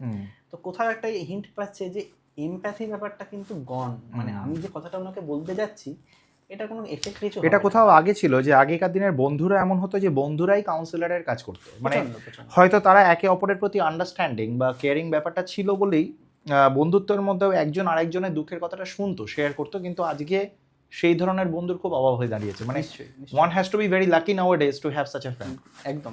এবং তার সঙ্গে ধরুন আজকাল যেটা হয় যে যেহেতু মানে অনেক ফ্যামিলি একটু অ্যাফ্লুয়েন্ট ফ্যামিলি, তারা অ্যাফোর্ড করতে পারেন, সন্তানের চাহিদাগুলো ছোটো থেকে প্রত্যেকটা চাহিদা ফুলফিল করা হয়। হঠাৎ করে যখন কলেজে যাচ্ছে, নতুন একটা পরিবেশ, একজনের সঙ্গে সম্পর্ক হলো, ধরলাম রিলেশনশিপই হলো, ব্রেকআপ হয়ে গেল, হঠাৎ করে তার মনে হচ্ছে যে এটা কি করে হতে পারে, আমি একদিন যা চেয়েছি, আমার কথাগুলো সবাই শুনেছে, মানা হয়েছে, আমি সব পেয়েছি, হঠাৎ করে আমরা একটা জায়গায় পড়ে গেলাম যে না আমি বলছি যে না থাকতে হবে বা আমরা একসঙ্গে থাকবো, আরেকজন বলছে যে না আমি থাকতে চাই না। এটা একটা নতুন পরিবেশ। মানে এখান থেকেই কি একটা নার্সিসিস্টিক টেন্ডেন্সি তৈরি হয় তাদের মধ্যে, যে এটা আমার সাথে কেন হলো, না কিভাবে হলো? এটা একটু অন্য। নার্সিসিস্টিক ব্যাপারটা যাদের থাকে ঠিক কোনো কারণের জন্য যে হয় সেরকম না, মানে এগুলো একটা পার্সোনালি ট্রেটস থাকে। ডেফিনেটলি একটা খুব বড় কারণ এটা যে আই এম দ্য বেস্ট, এই জিনিসটা ছোটো থেকে তৈরি হওয়া। এবং তৈরি হওয়া বলতে গেলে শুধু আত্মবিশ্বাস থাকাটা নয়, হ্যাঁ, মানে ধরুন সমস্ত খেলোয়াড়রাই ভাবেন যে আই এম দ্য বেস্ট, আমি সবচেয়ে ভালো, কিন্তু এতটা লেভেলে আত্মবিশ্বাস থাকা যে অন্য কাউকে কোনো গ্রাহ্যই না করা এবং এটা নিয়ে অ্যাবসলিউটলি শিওর যে আই এম দ্য বেস্ট। মানে আপনি তাকে একটা ফিডব্যাক দিতে যাচ্ছেন যে তোমার হয়তো এইটা ভালো না, পরিষ্কার বলবেন যে আপনার তো এই বিষয়ে কোনো আইডিয়া নেই, আপনি জানেনই না, বা আপনি হয়তো বললেন যে না এটা হয়তো এরকম না, আপনি এরকম করলে ভালো হতো। আপনার মানে আপনি কনসিডারিং যে আপনার এই বিষয়ে যথেষ্ট নলেজ আছে, আপনি ধরলাম যে একজন মানুষ অ্যাকাডেমিক্সে আছেন, আপনার যথেষ্ট ভালো অ্যাকাডেমিক্স ব্যাকগ্রাউন্ড, আপনি তাকে সাজেশন দিতে গেলেন, সে বলে হতেই পারে না, তুমি জানোই না কিছু, কটা কটা জিনিস করেছো তুমি, তোমার এসব বিষয়ে কোনো আইডিয়া নেই। আই এম দ্য বেস্ট, আমি শুধু এটা জানি। এবং এই যে আই এম দ্য বেস্ট এই ব্যাপারটাকে ফার্মলি বিশ্বাস করে লাইফে সিদ্ধান্ত নেওয়া, এই জায়গাটা থেকে জন্ম নেয় আস্তে আস্তে এই নার্সিসিস্টিক পার্সোনালিটি যে ব্যাপারটা, সেই জিনিসটা। মানে যে মেইন যে গল্পটা ছিল নার্সিসিস্ট যে গল্পটা, সেটা হচ্ছে যে ওই নার্সিসিস্ট বলে একজন ছিলেন, উনি গিয়ে জলের মধ্যে নিজের প্রতিবিম্বটা দেখছেন। এবার ওনাকে এই বলা ছিল যে উনি এত সুন্দর দেখতে যে এই দেখতো তাকে হাঁ করে দেখতো, কিন্তু উনি কোনোদিন নিজের ছবি দেখেননি কখনো। তো আলটিমেটলি যেটা কার্স হয়ে দাঁড়ালো যে নিজের ছবি যখন দেখতে শুরু করলেন হাঁ করে, এমনভাবে দেখতে শুরু করলেন যে নাওয়া খাওয়া ভুলে শুধু সেই ছবিটাই দেখছেন। তো ওই যে definition of I am the best, মানে আমি যে বেস্ট, এই ব্যাপারটা এতটা মনে দৃঢ় একটা জায়গা ধারণ করে নিয়েছে যে তার ইয়েতে আমার কিচ্ছু লাগবে না, সবাই ভুল, আমি খালি মানে আমি খালি ঠিক। এই জায়গা থেকে দাঁড়িয়ে তৈরি হয় মানে এই পার্সোনালিটি যে সমস্যাটা সেইটা। এবারে এইটা যে কথাটা যে প্রসঙ্গে উঠলো, সম্পর্কের ক্ষেত্রে যখন একজন মানুষের মধ্যে এরকম একটা মানে পার্সোনালিটি থাকে, এই পার্সোনালিটি থাকলে তার যে পার্টনার, সেই পার্টনারের ক্ষেত্রে এই আই এম দ্য বেস্টের সঙ্গে যদি তিনি মানিয়ে নিতে না পারেন, তখন কনফ্লিক্ট হয়, একটা টক্সিক রিলেশনশিপের জায়গায় প্রচণ্ড কনফ্লিক্ট হয় তখন। হ্যাঁ, তখন মনে হয় যে না আমার কথা কেন শুনছে না, বা আমার কথাগুলো কেন দাম পাচ্ছে না, বা চিন্তাভাবনাগুলো কেন ম্যাচ করছে না, সেই জিনিসটা কিন্তু মনে হয়। আবার অ্যাট দ্য সেম টাইম যদি এরকম কোনো পার্সোনালিটির সঙ্গে কমপ্লিমেন্টারি কোনো পার্সোনালিটি, মানে ধরুন ডিপেন্ডেন্ট পার্সোনালিটি, যিনি চান যে আমার লাইফের সিদ্ধান্তগুলো আমার জায়গায় অন্য কেউ নেবেন, বা যিনি চান যে না আমি বুঝতে পারছি না কোনটা ঠিক কোনটা ভুল, আমার পার্টনার হয়তো সিদ্ধান্তগুলো নেবেন, বা যিনি ইনস্ট্রাকশন ফলো করতে পছন্দ করেন এবং সেটাতে খুব কমফর্ট ফিল করেন, তার ক্ষেত্রে কিন্তু আবার এই রকমের মানুষ থাকলে সেই সম্পর্কটা কিন্তু তখন খুব যে খারাপ হবে সেরকমটা নয়। ঠিক আছে? তো আলটিমেট ব্যাপারটা হচ্ছে এই কমপ্লিমেন্টারি ব্যাপারটা যদি থাকে ঠিকঠাক করে, তাহলে জিনিসটা হয়তো গন্ডগোল হবে না। বাট যদি সেটা কমপ্লিমেন্টারি না হয়, যদি সেটা দুজনেই মানে একই রকম হয়ে গেল বা চিন্তাভাবনার মধ্যে অনেকটা পার্থক্য দেখা যাচ্ছে, কনফ্লিক্ট বারবার করে আসছে, সেখানে কিন্তু এই নার্সিসিস্টিক পার্সোনালিটি থাকলে প্রচণ্ড প্রবলেম ক্রিয়েট করে। তো এইগুলো বেসিক্যালি এগুলো হচ্ছে পার্সোনালিটির একটা মানুষের বৈশিষ্ট্য, চারিত্রিক বৈশিষ্ট্য। সেটাই আবার যখন ধরুন এরকম জায়গায় চলে আসছে যে না আরেকজন হয়তো অতটা মানতে প্রস্তুত নন কথাগুলো, বা আমার এই ব্যাকগ্রাউন্ডে আমাকে হেল্প করার জন্য আমার অতখানি ইন্টেলিজেন্স, অতখানি আমার এক্সপিরিয়েন্স, এই জিনিসগুলো যখন আমার সাপোর্টে নেই, তখন এটা কিন্তু হিতে বিপরীত হয়ে যাচ্ছে। মানে আমি যে অ্যাকচুয়ালি ভুল একটা কিছু বলছি যেটা মানতে না পারাটা, তখন সেখানে একটা খুব বড় কনফ্লিক্টের জায়গা চলে আসছে। এবং এটাই তো আজকে ইউথদের মধ্যে অনেক ক্ষেত্রে সম্পর্ক ভেঙে যাওয়ার কারণ হয়ে দাঁড়াচ্ছে, Right, মানে right, নার্সিসিস্টিক টেন্ডেন্সিটা আজকাল দেখা যাচ্ছে অনেকটা বেশি হয়ে যাচ্ছে Right, ইউথদের right, মধ্যে। right, right, right. আমরা দেখতে পাচ্ছি যে ইউথদের মধ্যে কোথাও একটা মনের মধ্যে আঘাত পেলে, বা সেটা রিলেশনশিপ নিয়ে হোক বা যাই হোক, যে কোনো কারণে তাদের একটা অল্টারনেটিভ এসকেপ রুট খুঁজছে, মদ, গাঁজা বা এই ধরনের অন্যান্য মানে মাদক সেবনের দিকে তারা চলে যাচ্ছে। তো এটা কি সত্যি তাদের কাছে একটা এসকেপ রুট, নাকি এটা তারা নিজেরা আরো সুইসাইডাল হয়ে যাচ্ছে, ব্যাপারটা মানে আরো ক্ষতিগ্রস্ত হচ্ছে তারা? দেখুন, এই যে কনসেপ্টগুলো যে দুঃখ পেলে নেশা করতে হবে, এই ব্যাপারটা কিন্তু চালু হয়েছে আমাদের খানিকটা বলতে পারেন সিনেমা, সিরিজ এইসব জায়গা থেকে। হ্যাঁ, যে ব্রেকআপ হয়েছে, বন্ধু বলছে চল মন ভালো করার জন্য মদের আসরে নিয়ে গিয়ে বসাচ্ছে, বা চল এইটা একটা এক টান দিয়ে দেখ, আর জীবনে দুঃখ কিছু থাকবেই না, দারুণ দারুণ জিনিস দেখতে পাবি। এবং আধুনিক কালে তার সঙ্গে আরও অ্যাড হয়েছে পর্নোগ্রাফি কন্টেন্ট এবং এই জিনিসগুলো, যে ছোট থেকে বড় সবাই যে আচ্ছা ঠিক আছে, গার্লফ্রেন্ড পাওয়া গেল না, ঠিক আছে কোনো অসুবিধা নেই, বা মেয়ের সঙ্গে সম্পর্ক হলো না, ঠিক আছে, পর্নোগ্রাফিক কন্টেন্টে তারা আসক্ত হয়ে পড়ছে প্রচণ্ড। এই যে জায়গাগুলো এসে দাঁড়াচ্ছে, এগুলোর একটাই মানে যেটা কেন হচ্ছে, যেটা দেখুন, এগুলো হচ্ছে খুব easy way of getting the dopamine. মদ খেলো, সঙ্গে সঙ্গে আমাদের ব্রেনে ডোপামিন একটা সার্চ হলো, গাঁজা ডোপামিন সার্চ হলো, হ্যাপি হরমোনস যেগুলোকে বলা হয়, হ্যাপি হরমোনস। এবং পর্নোগ্রাফিক কন্টেন্ট ইনস্ট্যান্ট ডোপামিন একটা পাওয়া যাচ্ছে। একটা সম্পর্ক তৈরি করা, সেখান থেকে সম্পর্ক মানে কন্টিনিউ করা এবং আস্তে আস্তে সেটাকে একটা ফ্লারিশ করা, এটা অনেকখানি সময় সাপেক্ষ ব্যাপার। কিন্তু এই একটা সম্পর্ক মানুষের যে রিওয়ার্ডটা দেয়, সেটা হয়তো ওই একবার মদ খাওয়া বা একবার গাঁজা খাওয়ার যে রিওয়ার্ড, তার থেকে অনেকখানি বেশি, মনে করুন 10,000 গুণ বেশি। কিন্তু যে মানুষটা দেখছে যে আমি আজকে থেকে 5 বছর পরে এই 10,000 গুণ বেশি রিওয়ার্ডটা পাবো, সে সেটার জন্য ওয়েট করছে না। সে দেখছে আমি একটা ছোট্ট রিওয়ার্ড পাচ্ছি, এক্ষুনি গিয়ে একটু মদ খেয়ে নিলাম, এক্ষুনি দুটান মারলাম গাঁজাতে, এক্ষুনি ফোন খুলে একটা পর্নোগ্রাফিক কন্টেন্ট দেখলাম। এই যে জিনিসগুলো হচ্ছে ইনস্ট্যান্ট একটা ডোপামিন পাচ্ছে। এবং instant শুধু ভালো তাই লাগছে। না, আমার ব্যক্তিগত এক্সপিরিয়েন্সে আমার এমন একজনের সাথে কথাও হয়েছে, যিনি বলেছেন যে তিনি আবার জাস্টিফাই করছেন ব্যাপারটাকে, যে না ইউ ডোন্ট নো, গাঁজার মধ্যে এরকম এরকম এলিমেন্টস রয়েছে, এই আছে সেই আছে, যেগুলো কি না আমাদের অ্যাকচুয়ালি একটা রিলিফ দেয়, বা আমাদের এই পেনটাকে অনেকটা বেশি রিলিফ দেয়। এবং তারা এটাও বলছে যে এর মধ্যে অনেক গুণ আছে, শারীরিক গুণ আছে, ক্যান্সারেও নাকি এটা অনেক সাহায্য করে, ক্যানাবিস প্লান্টের নাকি কোনো এলিমেন্টস রয়েছে, মেটেরিয়ালস রয়েছে, যেগুলো ক্যান্সার ট্রিটমেন্টেও অনেক সাহায্য করে। তো এইসব নানানভাবে আমরা কোনো অ্যাডভাইস দিতে যাই, সে আবার উল্টে পাল্টা অ্যাডভাইস আমাদেরকে দিয়ে দেয়। তো এই আপনি অ্যাজ আ ডক্টর আমাদের দর্শকদের কাছে এই মিথটাকে ডিবাঙ্ক করুন, আমি চাই আমাদের শোতে। রাইট। না বেসিক্যালি ক্যানাবিস এবং মানে গাঁজা এবং তার যে মেডিকেল অ্যাডভান্টেজেস যেগুলো আছে, সেগুলো নিয়ে প্রচুর ধ্যান ধারণা আছে। দেখুন, গাঁজা, প্রথম কথা হচ্ছে যেটা হয়, গাঁজা খেলে ক্যান্সার হওয়ার চান্স বাড়ে, অ্যাজ সিম্পল অ্যাজ দ্যাট। ঠিক যেমন স্মোকিং করলে ক্যান্সার হওয়ার চান্স বাড়ে, গাঁজা খেলে সেরকম ক্যান্সার হওয়ার চান্সেস বাড়ে। গাঁজা খেলে আর কি হতে পারে, গাঁজা খেলে আমাদের মনে রাখার যে ক্ষমতা কমে যাওয়ার সম্ভাবনা খুব বেশি। গাঁজা খেলে যখনই মানুষ গাঁজা খায়, এটা দেখবেন যারা দীর্ঘদিন খাচ্ছে, ওয়েট লস একটা হতে থাকে। তার ফলে নিউট্রিশনের একটা ডেফিসিয়েন্সিস দেখা যায়, এবং বিভিন্ন রকম ক্রনিক অসুখ যেগুলো, সেগুলো হওয়ার চান্সেস বাড়ে।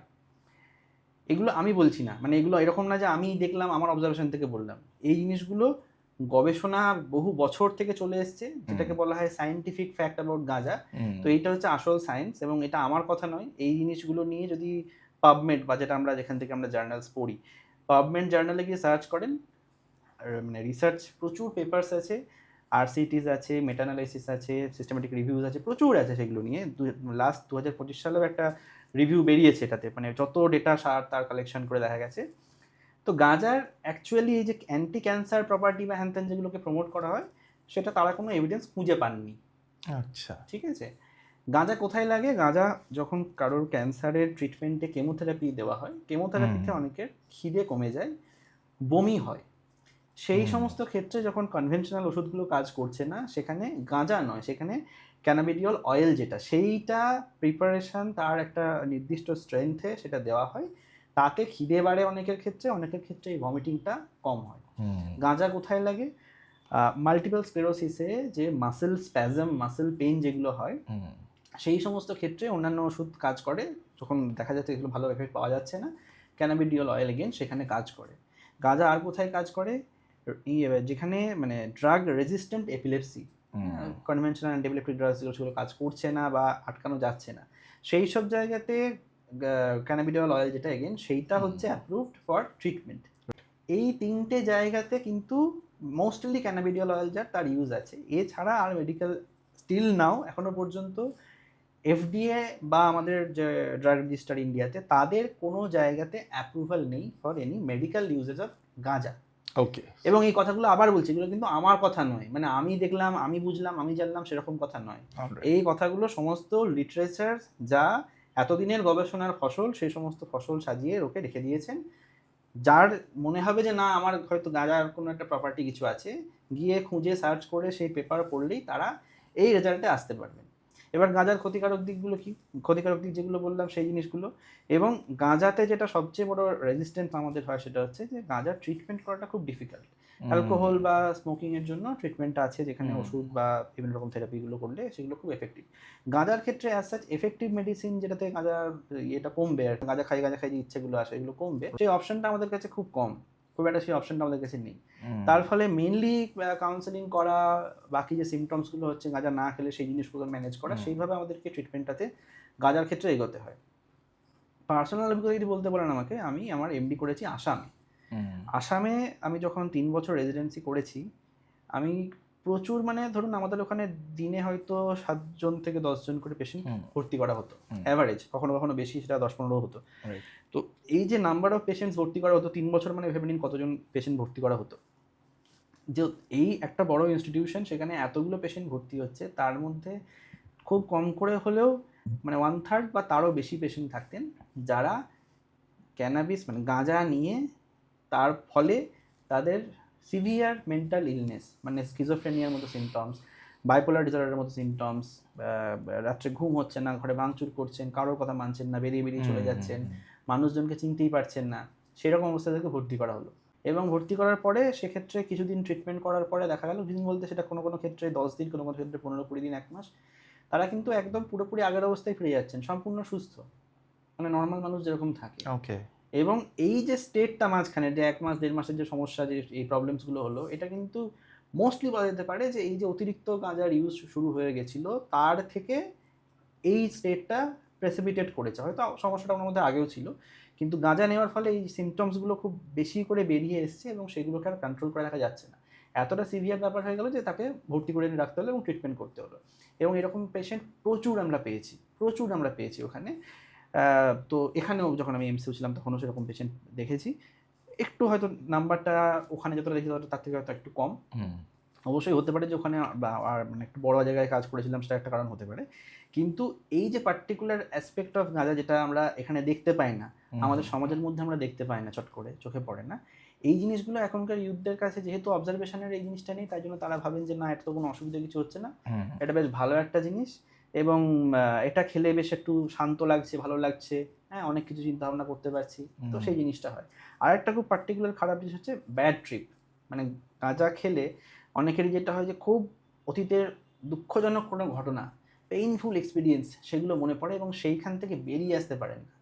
শ্বাসকষ্ট শুরু হয়ে যায়, কান্নাকাটি করতে লাগেন, প্যারানয়েড হয়ে পড়েন, দৌড়োদৌড়ি শুরু করে দেন, কোথায় যাবো কী করবো বুঝতে পারেন না। তো এই জিনিসগুলো প্রচণ্ড দেখা যায় ব্যাড ট্রিপ। এবং ব্যাড ট্রিপ যারা গাঁজা নিয়েছেন তাদের মধ্যে প্রচুর মানুষ এসে বলেছেন যে এই একবার গাঁজা নেওয়ার পরে আমার এইরকম একটা ভয়ঙ্কর অভিজ্ঞতা হয়েছিল। এবং সেই অভিজ্ঞতা এমন মানে প্রচণ্ড যন্ত্রণাদায়ক অভিজ্ঞতা, মানুষ সারা জীবন সেই অভিজ্ঞতা ভোলে না। ব্যাড ট্রিপ যার হয় সারা জীবন সেই জিনিসগুলো মানুষ ভোলে না। আরেকটা যেটা গাঁজার খুব খারাপ দিক, সেটা হচ্ছে দীর্ঘদিন যদি মানুষ গাঁজা নেয়, অনেকের মধ্যে দেখা যায় অ্যামোটিভেশন সিনড্রোম, মানে কোনো কাজ করবে না, পড়াশোনা করবে না, কোনো চাকরি বাকরির কোনো চেষ্টা নেই, কিছু নেই, কিছুই ভালো লাগছে না, সারাদিন খালি চুপচাপ বাড়িতে বসে থাকছেন, হ্যাঁ, বেরিয়ে বেরিয়ে কখনো হয়তো নেশা করছেন, আবার বাড়ি চলে আসছেন, কোনো রকম কাজে কোনো ইন্টারেস্ট নেই, ভালো কথা বললেও শুনছেন না, খারাপ করে বললেও শুনছেন না, মানে ঠিক একটা জায়গাতে পড়ে আছেন, কোনো রকম কোনো আগ্রহ কৌতূহল জীবন সম্পর্কে দেখা যাচ্ছে না। এই জিনিসটা অ্যামোটিভেশন সিনড্রোম যেটা বলি, এটাও কিন্তু বেশ কমনলি দেখা যায় যারা গাঁজার মানে বহুদিন থেকে যারা নিচ্ছেন। এবার এর এগেনস্টে উদাহরণ কি? এর এগেনস্টে উদাহরণ হচ্ছে প্রচুর মানুষ এসে বলেন যে কই আমার তো কিছুই হয়নি। পার্সোনালি বলছি, আমি দেখেছি হয়তো 10 জন 15 জনকে, আমার তো কিছুই হয়নি, তারা এসে আমাকে এই এক্সাম্পলগুলো দেয়। কিন্তু এই এক্সাম্পলগুলো এমন একটা জায়গা থেকে আসে যে আমাদের যে মানে যে নেটওয়ার্কটা, সেই নেটওয়ার্কটা হচ্ছে খুব ছোট, 100, 150, 200, খুব বেশি হলে এই কজন মানুষের মধ্যে। কিন্তু আমি যে নেটওয়ার্কগুলো নিয়ে কথাবার্তা বলছি, যেগুলো নিয়ে রিসার্চ হয়েছে বা গবেষণা হয়েছে, সেগুলো অল ওভার দ্য ওয়ার্ল্ড, মানে এই বুঝতে যে পেরেছি। সমস্ত পপুলেশন, সেই পপুলেশনের মধ্যে দেখা হয়েছে। হুম, ভারতবর্ষে যে গাঁজার প্রচলন সেটা কিন্তু আজকে থেকে নয়, ব্রিটিশ আমল থেকে গাঁজার তারও আগে থেকে হয়তো আছে, কিন্তু হুম, মানে রেকর্ডেড আর কি, যে ব্রিটিশ আমলে যে এটা ছিল সেই রেকর্ড ডকুমেন্টও আছে। হুম, এবং শুনে হয়তো খুব অবাক লাগবে, কিন্তু ব্রিটিশ আমলে বা সেই সময়ে গাঁজা কিন্তু মদের থেকেও বেশি প্রিভ্যালেন্ট ছিল, কারণ হুম, ইন্ডিয়ান সাবস্টিটিউট এবং ভারতবর্ষে সব জায়গাতে পাওয়া যেত। এবং ভারতবর্ষের যারা একটু ইকোনমিক্যালি পুয়ার ক্লাসের লোক ছিলেন সেই সময়ে, তারা তখন এই নেশাটা করতেন, যেটা ব্রিটিশদের অবজারভেশন ছিল, যারা বিভিন্ন জায়গায় লিখে গেছেন। হুম, তো সেই সময় থেকে এই নেশা চলছে, এবং এইটাকে নিয়ে বিভিন্ন রকম গবেষণা, কি হয় তার এফেক্ট ভালো খারাপ, এত বছর থেকে সেই রিসার্চ চলেছে। আরও একটা যেটা খুব খারাপ জিনিস হয় গাঁজাতে, অধিকাংশ অধিকাংশ না, অনেক জায়গাতে গাঁজার সঙ্গে আরও অন্যান্য সাবস্ট্যান্স মিশিয়ে দিয়ে গাঁজাটা বিক্রি করা হয়, যাতে আরও হুম, ভালো এফেক্ট হয় সেই জন্য সেগুলো বলে। হুম, এবং এই সমস্ত যেগুলো সাইকোডেলিক যে মলিকিউলস থাকে, তার এফেক্ট কিন্তু খুব খারাপ। হঠাৎ মানে যে ধরুন গাঁজা রেগুলার বেসিসে খাচ্ছে, তার হয়তো একটা অভ্যেস যে আমি খেলে এই জিনিসটা হবে বা এই জিনিসটা হবে, হঠাৎ করে একদিন হুম, অন্যরকম একটা এক্সপিরিয়েন্স হলো, এবং সেই এক্সপিরিয়েন্স কারো ক্ষেত্রে ভালো, কারো ক্ষেত্রে খুব খারাপ। ইউ নেভার নো কী হবে, কারণ কতখানি হুম, পরিমাণ মেশানো হচ্ছে, কী জিনিস মেশানো হচ্ছে, তার কোনো মাত্রা জ্ঞান ঠিক থাকে না। রাইট। এবং সেই জায়গা থেকে কিন্তু অনেকের অনেক রকম শারীরিক সমস্যা পরবর্তীকালে দেখা দিতে পারে। হুম, এখন আনফরচুনেটলি এই যে যাদের মধ্যে এই সমস্যাগুলো হয়, সেই জিনিসগুলো বা সেই কেসগুলো খুব একটা হাইলাইট হয় না। হুম, তার ফলে আমাদের ইউথের এখন অনেকেরই ধারণা তৈরি হয় এরকম যে না, গাঁজা হয়তো খুব ভালো একটা জিনিস, বা এটা হয়তো শরীরের পক্ষে অত্যন্ত উপকারী একটা জিনিস, ঠিক আছে? কিন্তু সেগুলো তাদের ব্যক্তিগত অভিজ্ঞতা। খুব জোর গলায় বলতে পারি ব্যক্তিগত অভিজ্ঞতা, কারোর মনে হতেই পারে যে না, গাঁজা খুব ভালো, আমার জন্য খুব ভালো। যার সেটা মনে হচ্ছে তিনি অবশ্যই, তাকে আটকানোর আমাদের কোনো অধিকার এখতিয়ার নেই। হুম, কিন্তু একটাই জিনিস বলবো, যে এই ভুল কথাগুলো মানে প্রচার করে বাকিদেরকে অ্যাটলিস্ট হুম, বিভ্রান্ত করবেন না, যারা এই নেশা করছে না তাদেরকে, যে না না ভাই তুমি খাও, খুব ভালো জিনিস। বা যারা গাঁজা খাচ্ছেন না, তাদের কাছে আমার এটাই রিকোয়েস্ট থাকবে, যে এইরকম কোনো প্রচার যদি কেউ করে যে গাঁজা খুব ভালো জিনিস, একটান মেরে দেখ কিছু হবে না, এইরকম বন্ধু বান্ধব পেলে একটু তাদেরকে অ্যাভয়েড করে আরও অন্যান্য বন্ধু যারা তোমাকে অপশান ছাড়া অন্যান্য অপশান দিচ্ছে, তাদের সঙ্গে মিশবে। কারণ যে কোনো নেশার সমস্যাটা হচ্ছে একটা, ওই শুরুটা ক্যাজুয়ালি করতে করতে হয়ে গেল, ছাড়তে গেলে কিন্তু খুব কষ্ট। হুম। তাহলে আমাদের ইউথদের কাছে আজকে একটাই মেসেজ গেল, at the end of the day, say no to drugs, say no to narcotics. তো এই আলোচনাটার মধ্যে আমরা তিনটে শব্দ আপনার কাছ থেকে শুনলাম, একটা হচ্ছে স্কিজোফ্রেনিয়া, একটা বাইপোলার ডিসঅর্ডার, একটা প্যারানয়া। তা এই যে মানসিক সাইকায়াট্রিক যে প্রবলেমগুলো, এই প্রবলেমগুলোর লক্ষণগুলো কি কি এবং কিরকম কিরকম ডিফারেন্সেস, এদেরকে কিভাবে আপনি ট্রিটমেন্ট করেন, রাইট, এটা যদি একটু আপনার right. Schizophrenia, bipolar disorder, paranoid হচ্ছে স্কিজোফ্রেনিয়া একটা মানে বেশিরভাগ ক্ষেত্রে স্কিজোফ্রেনিয়াতেই দেখা যায় এটা। তো স্কিজোফ্রেনিয়া, বাইপোলার ডিসঅর্ডার এগুলোকে আমরা বলি severe mental illness. Anxiety, depression, OCD, এগুলো আমরা ইউজুয়ালি বলি common mental illness. Schizophrenia, bipolar disorder এগুলোকে আমরা বলি সিভিয়ার মেন্টাল ইলনেস। স্কিজোফ্রেনিয়াতে যেমন ধরুন ইউজুয়ালি যেটা যে সিমটমসগুলো দেখা যায়, যে মানুষ নিজের মনে মনে বিড়বিড় করে কথা বলছেন, এরকম এরকম এরকম করে ইশারা অঙ্গভঙ্গি করছেন, কিছু একটা কথাবার্তা চলছে বিড়বিড় করে। বেশিরভাগ ক্ষেত্রে বাড়ির লোক এসে বলেন যে এই কি সারাদিন একা একা থাকে, কি একটা নিজের মধ্যে বলে, প্রচণ্ড সন্দেহ যে আমার হয়তো খাবারে কিছু কেউ মিশিয়ে দিয়েছে, কেউ আমাকে মারতে চাইছে, কোনো হয়তো টুকটাক করেছে, আমার পেছনে লোক লেগেছে, সবাই হয়তো আমাকে নিয়ে কথাবার্তা বলছে আশেপাশের, হ্যাঁ, মানুষজন আমাকে মেরে দিয়ে আমার জমি জায়গা দখল করতে চায়, বা আমি যে কথাগুলো ভাবছি সেগুলো কারোর সঙ্গে শেয়ার না করলেও লোকে যেন জানতে পেরে যাচ্ছে। টিভিতে, পেপারে, সব জায়গাতে আমাকে নিয়ে কথাবার্তা বলা হচ্ছে, আমার ব্যাপারে সমস্ত গোপন খবর সবাই ছেপে দিচ্ছে। এই এই জিনিসগুলো হচ্ছে একদম কোর সিমটমস অফ স্কিজোফ্রেনিয়া, যেগুলো আমরা বলে থাকি। তাছাড়াও আরেকটা হচ্ছে কথাবার্তার প্রচুর গন্ডগোল দেখা যায়, মানে যখন একটু বাড়াবাড়ি হয় অসুখটাতে, সেক্ষেত্রে দেখা গেছে যে কথার মানে খুঁজে পান না সাধারণ মানুষ। হয়তো একটা জিনিস দিয়ে কথা শুরু করলেন, কথা ঘুরে গিয়ে এমন জায়গায় চলে গেল যে ওভারঅল কিছু বুঝতেই পারছেন না যে কি বলছেন, বা এমন নতুন নতুন শব্দ কিছু বলতে লাগেন যে শব্দগুলোর কোনো মানে পাওয়া যায় না, মানে অ্যাপারেন্টলি মানুষরা কোনো মানে বুঝতে পারেন না যে এই শব্দ তো আমাদের ভোকাবুলারিতে নেই, তাদের কোত্থেকে এলো এগুলো। তো এই জিনিসগুলো দেখা যাবে, এগুলো বাড়াবাড়ি হয়ে এমন জায়গায় পৌঁছে যায় যে ধরুন সন্দেহটা এত বেশি যে যার এগেইনস্টে সন্দেহ তাকে হয়তো মারতে চলে যাচ্ছে, মারপিট ভাঙচুর হয়ে যাচ্ছে, বাড়িতে বাড়িতে রাখা যাচ্ছে না, বেরিয়ে চলে যাচ্ছেন দৌড়ে, অ্যাগ্রেশন হয়ে যাচ্ছে এবং কেউ ধরে রাখতে পারছেন না তাকে। এবার এই যে জিনিসগুলো, এই সিমটমসগুলো দেখা যায়, এর সঙ্গে এগুলো বাড়াবাড়ি যখন হতে থাকে, তখন কী হয়, কাজকর্ম পুরো বন্ধ হয়ে যায়, জীবন জীবিকা বন্ধ, রাত্রে ঘুম বন্ধ, খাওয়া দাওয়া বন্ধ, কারণ সন্দেহ হচ্ছে খাবারে কেউ কিছু মিশিয়ে দিয়েছে। তো সমস্ত কিছু বন্ধ, এবং একলা একলা থাকছেন, কাউকে কাছে আসতে দিচ্ছেন না, ঘরের জানলা দরজা সমস্ত বন্ধ করে একজন মানুষ বসে থাকছে। খুব কমনলি এই প্রেজেন্টেশন নিয়ে আমাদের কাছে পেশেন্ট আসেন, এবং সবচেয়ে ইম্পর্টেন্ট পেশেন্ট বলেন যে আমার কোনো অসুখ নেই, আমার কোনো প্রবলেম নেই, কোনো রোগ নেই। বাড়ির লোকজনরা বলেন যে না ডাক্তারবাবু, ডেফিনেটলি একটা সমস্যা কিছু আছে। এই ব্যাপারটাকে যখন একটা নির্দিষ্ট সময়ের জন্য, ধরুন 1 মাস 2 মাস 6 মাস যখন থাকছে, তখন সেটাকে আমরা বলি এটা হচ্ছে স্কিজোফ্রেনিয়া। তো ট্রিটমেন্ট বলতে গেলে দেখুন, মেন যে ট্রিটমেন্টটা হয় সেটা হচ্ছে যে প্রথম এই যে অ্যাকিউট ফেজ যেগুলো চলছে, সিমটমস যেগুলো চলছে, সেগুলো ওষুধ ছাড়া সেগুলো কন্ট্রোল করার খুব একটা কোনো উপায় নেই। সেখানে ওষুধই একমাত্র রাস্তা। এবং তারপরে যখন সিমটমসগুলো কন্ট্রোলে চলে এলো, তারপর নেক্সট ফেজ যেটা হচ্ছে তার রিহ্যাবিলিটেশন। মানে একজন মানুষ তার জীবন জীবিকা চলে গেছে, এরকম সন্দেহ বা এরকম অ্যাগ্রেশন ছিলেন, মানুষজন তাকে দেখে একটু ভয় পান যে এই মানুষটা আবার কাজের জগতে ফিরবে কী করে যদি ওরকম অ্যাগ্রেশন কিছু চলে আসে। সেক্ষেত্রে তার জন্য একটা জীবিকার ব্যবস্থা করা, সমাজের বাকিদের সঙ্গে এবার যত অসুখটার বেশি দিন ধরে থাকে, সোশ্যাল যে লোকেদের সঙ্গে কথাবার্তা বলা, মেলামেশা করা, লোকের মানুষের মুখের ভাব দেখুন, যেমন ধরুন আপনি আমার মুখ থেকে বুঝতে পারছেন যে আমি এখন খুশি আছি, নাকি আমি শান্ত হয়ে আছি, নাকি আমি রেগে আছি। স্কিজোফ্রেনিয়া মানুষের ক্ষেত্রে কিন্তু এটা খুব ডিফিকাল্টি হয়, তারা কিন্তু বুঝতে পারেন না যে সামনের মানুষটা এখন কী রকম মুডে আছেন। তো এই যে সিমটমসগুলো থাকে, এগুলো আস্তে আস্তে বাড়তে থাকে, তখন এইগুলোকে আবার কি করে অল্টার করা যায় সেইটার জন্য বিভিন্ন রকম থেরাপিস করা, সোশ্যাল কমিউনিকেশন স্কিলস সেগুলো বাড়ানো, এই জিনিসগুলো, এবং যেটা বললাম জীবন জীবিকার ব্যবস্থা করা, এইগুলো তখন আমাদের মেন টার্গেট থাকে। তার সঙ্গে অবশ্যই ওষুধটা খুব ইম্পর্টেন্ট, এবং ওষুধটা বেশিরভাগ ক্ষেত্রে যেটা সমস্যা হয় যে রুগী খেতে চান না, বিভিন্ন কথার মাধ্যমে বা বিভিন্ন এটা ওটা করে তাকে ওষুধপত্র খাওয়াতে হয় বাড়ির লোককে, সেইটা খুব বড় একটা চ্যালেঞ্জ। এইটা হচ্ছে মেনলি গেল আমাদের স্কিজোফ্রেনিয়া সাইডটা। এবার স্কিজোফ্রেনিয়া ছাড়া একটা যেটা বলেন বাইপোলার ডিসঅর্ডার। বাইপোলার মানে হচ্ছে ধরুন দুখানা পোল, আমাদের ইমোশন যেমন নর্মালি এখন আমরা যে ফেজটার মধ্যে এখন চলছি, এটা ধরুন ইউথ্যানিক ফেজ আমরা বলি, নর্মাল ফেজ, মানে একটু রাগ হলো, দুঃখ হলো, অভিমান হলো, আনন্দ হলো, সবটাই হলো, কিন্তু দিনের শেষে আমরা একটা নিউট্রাল জায়গা মেনটেন করছি। যাদের বাইপোলার ডিসঅর্ডার থাকে তাদের সমস্যাটা কি হয়, যখন ধরুন মেনিয়া ফেজ চলে, সাডেনলি দেখা যায় যে প্রচণ্ড উত্তেজনা, ভালো মানে খুব ভালো, খুব খুশি, খুব মানে আনন্দ, দুটো এক্সট্রিমিটিস একদম। মানে আনন্দ বলতে গেলে এমন আনন্দ হচ্ছে ধরুন মানে কোনো বাঁধন ছাড়া আনন্দ, আনন্দে হয়তো কথা বলেই যাচ্ছেন, থামছেন না, থামানো যাচ্ছে না। হ্যাঁ, নাচ করছেন, গান করছেন, এত বেশি গান করছেন, এত বেশি নাচ করছেন যে নর্মাল কথা বলতে গেলেও সেটা হয়তো সুরে সুরে বেরোচ্ছে কথা, সেটা গানের মাধ্যমে বলছেন। নাচ করছেন মানে সেই দিকবিদিক জ্ঞান শূন্য হয়ে নাচ করছেন এবং করেই চলেছেন, থামছেন না। এবং শরীরে অফুরন্ত এনার্জি, মানে সারাদিন হয়তো ঘুমোলেন না, সারা রাত 2 ঘন্টা 3 ঘন্টা ঘুমোচ্ছেন, তা সত্ত্বেও সারাদিন কাজ করেই যাচ্ছেন, কাজ আর থামছে না। এবং যা টাকা পয়সা যেখানে আছে সমস্ত লোককে ডেকে দান করে দিচ্ছেন, হ্যাঁ, দিয়ে দোকান থেকে হয়তো দামি দামি জিনিসপত্র তুলে নিয়ে চলে আসছেন। কোনো কোনো ক্ষেত্রে যদি খুব বাড়াবাড়ি হয়ে যাচ্ছে, এমনও হচ্ছে যে নিজের পরিচয় দিচ্ছেন যে আমি অমুক জায়গায় রাজা, বা আমার নামে এত জমি আছে, আমার নামে এই জিনিসগুলো আছে, এত টাকা পয়সা আমার আছে, তোমরা সব নিয়ে নাও, কোনো অসুবিধা নেই। যে মানে এটা খুব দিলদরিয়া উদার মনের মানুষ এরকম হয়ে যায়। এবং যখন তাকে আটকানো হচ্ছে যে না এগুলো তো সত্যি না, এগুলো তো করা উচিত না, তখন খুব রাগ, অ্যাগ্রেশন চলে এসছে, একটা মানে বাড়িতে মারদাঙ্গা হয়ে যাচ্ছে, ভাঙচুর হয়ে যাচ্ছে। হ্যাঁ, তো বাড়ির লোক তখন চিন্তায় পড়ে যাচ্ছেন যে এক তো টাকা সমস্ত পয়সা করে সব চলে গেল, 2 নম্বর মারধর হচ্ছে, বাড়িতে ভাঙচুর হচ্ছে, কী করা যেতে পারে। তো সেই অবস্থাগুলো নিয়ে তখন তারা, এবং হ্যাঁ তার সঙ্গে একটা হাইপার সেক্সুয়াল স্টেট, মানে যেখানে যে জিনিসটা করার নয় সেখানে সেটা করে ফেলছেন, যেটা বলার নয় সেখানে সেটা বলে ফেলছেন, এবং সেটা নিয়ে কোনো রাগ অনুতাপ কিচ্ছু নেই, বুঝতে পারছেন এটা বলা হয়তো উচিত হয়নি আমার।